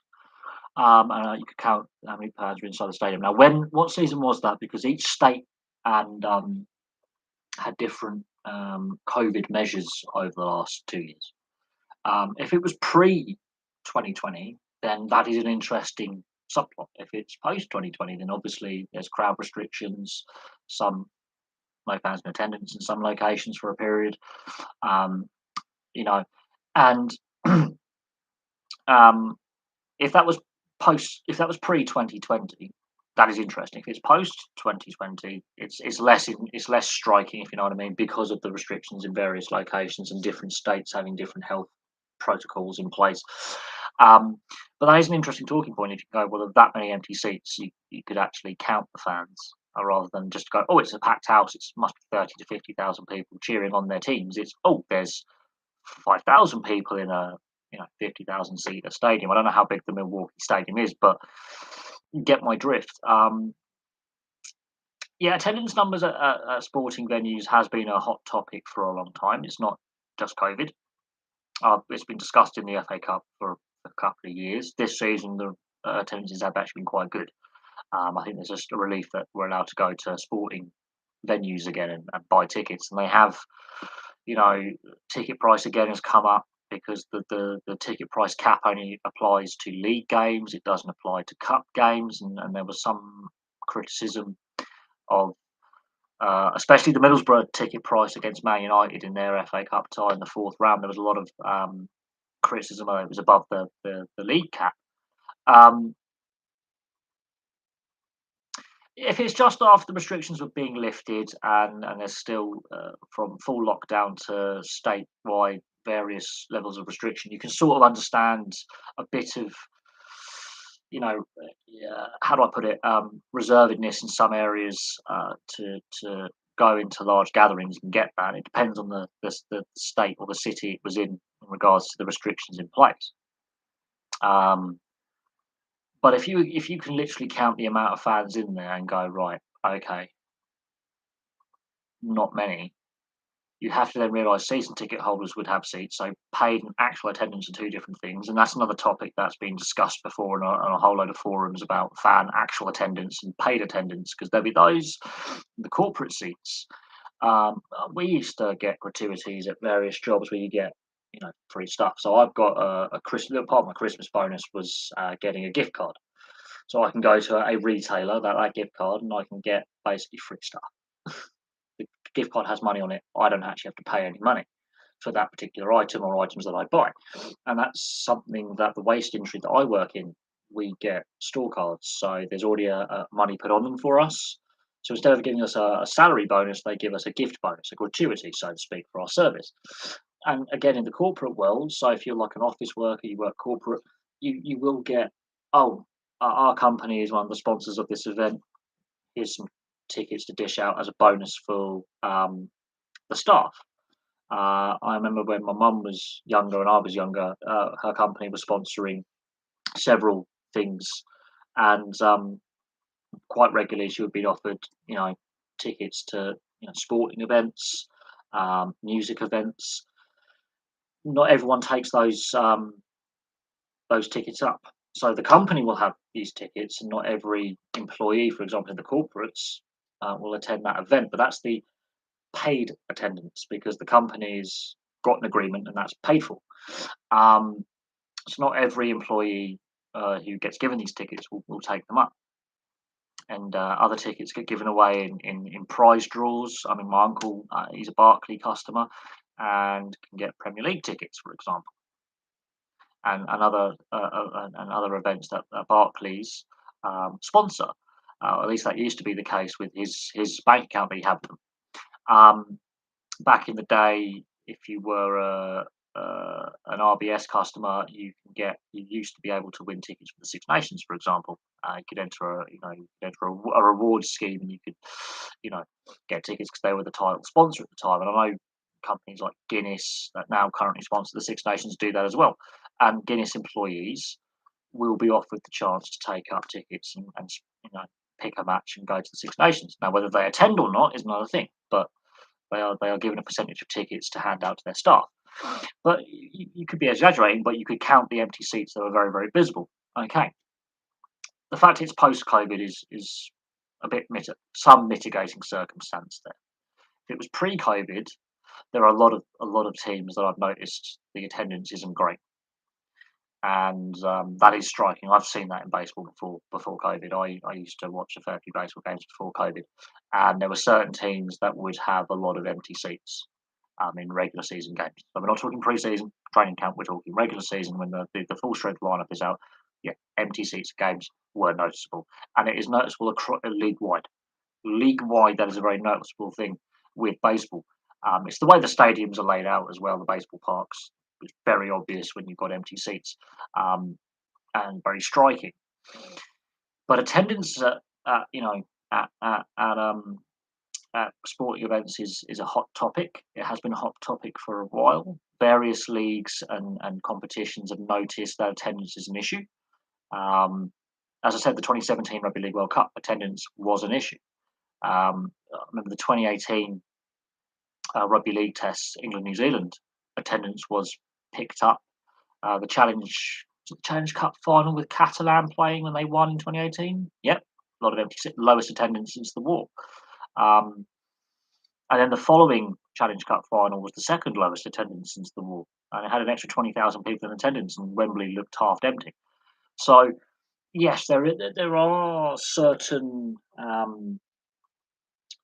It's not just a baseball thing with attendance, and again, you have to look at ticket price, transport prices, that kind of thing. Is there enough hotel accommodation for everyone to, especially these big sporting events? So yes, that has been noted. Obviously, the backlash against the Europa League and Champions League finals in 2019 is obviously a famous one as well. Um, back in a couple of years ago, that was well noted, and it was not just criticised by English fans but European fans in general. By the quarter-final stage um, of both competitions back in 2019, they were already criticising the locations of the finals, especially the Azerbaijan final for the Europa League in 2019. That was already a topic of discussion. Bearing in mind they had bid for that 3 years earlier, so UEFA gone, nice stadium, big stadium, la, da, da, da. They put their bid money in. Oh, the time zone for TV, that's pretty good. It's pretty handy. Bosh, we'll take that. We haven't been here before. But yeah, no, fan attendance at games has been a hot topic for a long time. And it's more noticeable when a team is struggling, especially in these franchise leagues, where fans stay away if the team is not having a good season. And some teams regularly struggle to get above 60, 70% attendance on a regular season. and then you have to get paid in actual attendance. Those actually going through the turnstiles and those that have actually paid to be there, actually season ticket holders. So there is that discussion point about it. Um,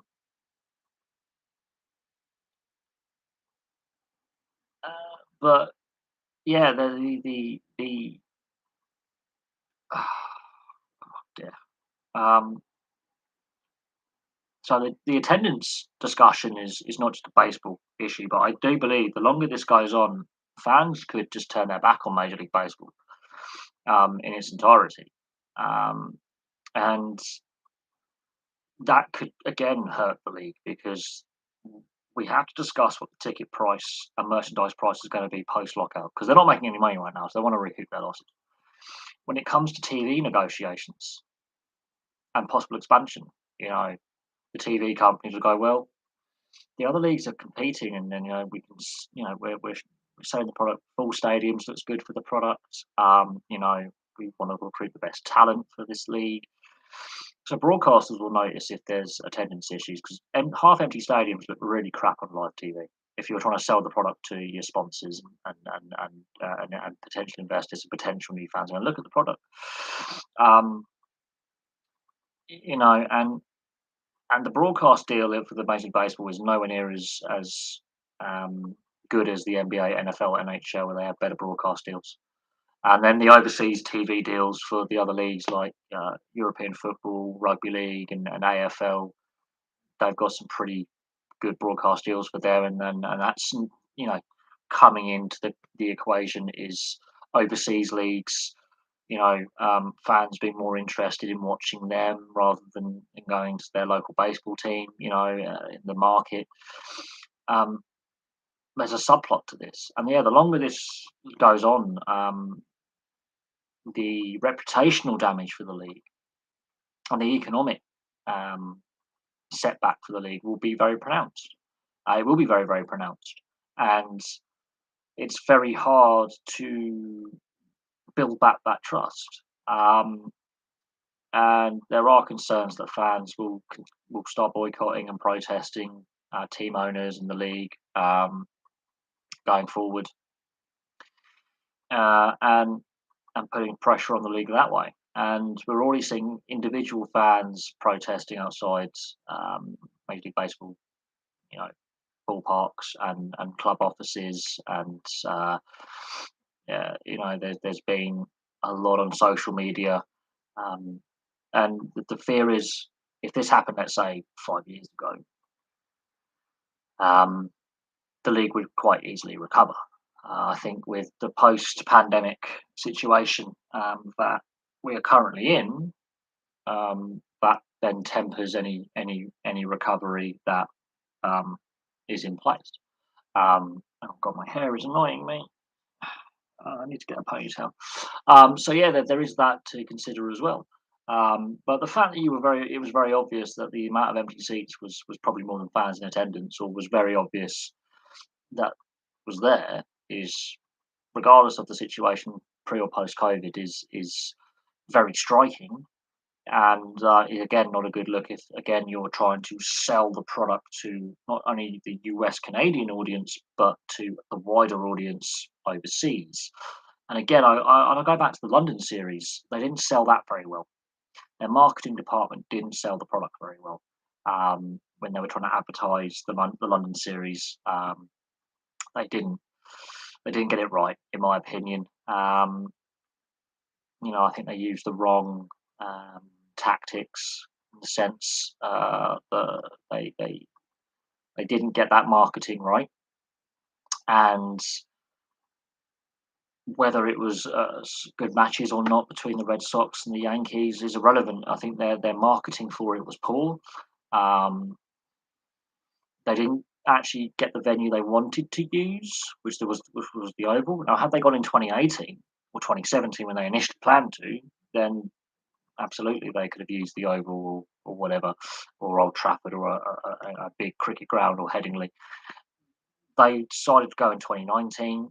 Timing was all wrong. Cricket World Cup was on. The venue wasn't available. They had to use a football stadium, which just doesn't work. It's been tried before in North America using a multi-use stadium. It doesn't it doesn't work very well, and you know that didn't help with the aesthetics of the product. Um, and whether they Major League Baseball decides to revisit coming back to London again, um, will be very interesting because the feedback was very mixed with the London series, very mixed. And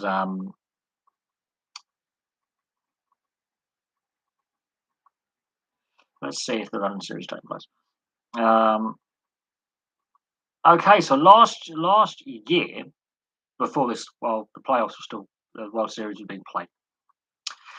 They did say they were coming back to London. The Mayor of London said Major League Baseball, oh God, will be returned to the UK.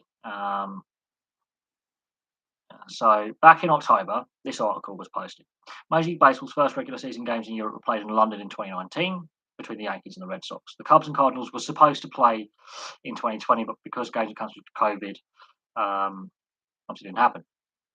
The Mayor of London, that if all goes to plan, would want Major League Baseball obviously to come back. Now, obviously, this lockout is in place, so that's not going to happen this year. That was the plan.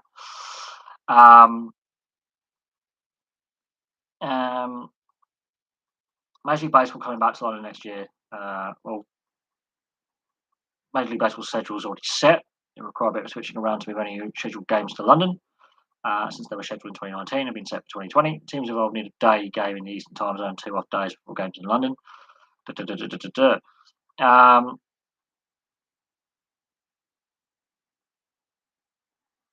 Plus, here's an interesting subplot. All the previous overseas games which were played in Japan, Mexico, Puerto Rico, and the UK were part of the last CBA.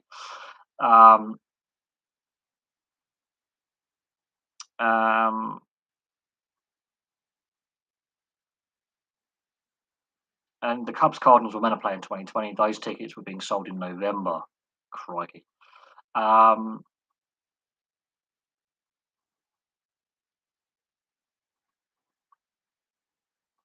So we'll see what happens. But that is an older article.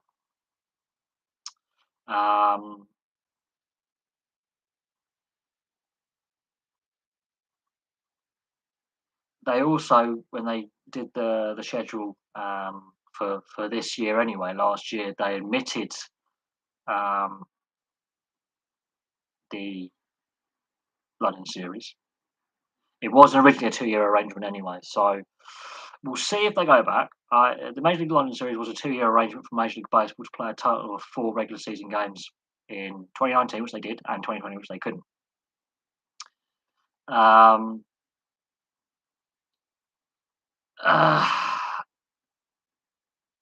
The Cardinals Cubs games obviously was cancelled.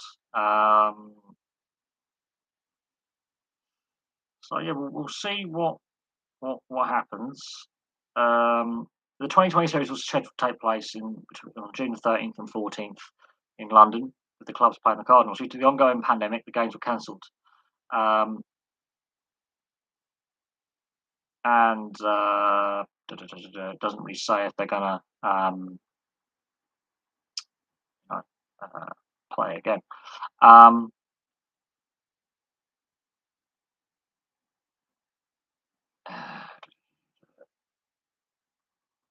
There was another article back in March last year ago.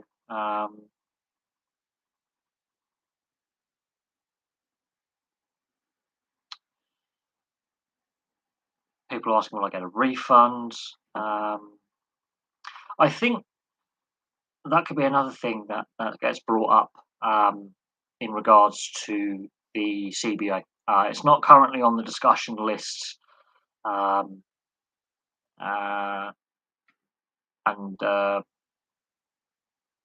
so that's something else. As I say, they're very late on the uptick, and in the last, as far as I'm aware, with this current lockout, there's neither the appetite from players or the leagues to go, okay, we're going to take games on the road again. on saying that, obviously the Mayor of London, Zahid Khan, Sadiq Khan has said he wants, Major League Baseball to come back because the NFL is coming back. The NBA is coming back, and we've obviously had the Euros final. He obviously wants to entice Major League Baseball back, but right now, crikey, they can't even sort out if they're going to play a season. It would be nice to obviously see that happen again, but whether it does or not is another thing. And things currently stand, they have, uh, the players' association would have to agree to that, and you know, and the Cubs and the Cardinals will probably get first refusal to play over here. Um, Obviously, it was a 2-year agreement, so whether they do agree to, as it was signed and contracted, that they do bring it back, but it was under the terms of the last CBA, so that's now expired. So yeah, baseball's losing some money there, and yeah, we'll just have to see what happens.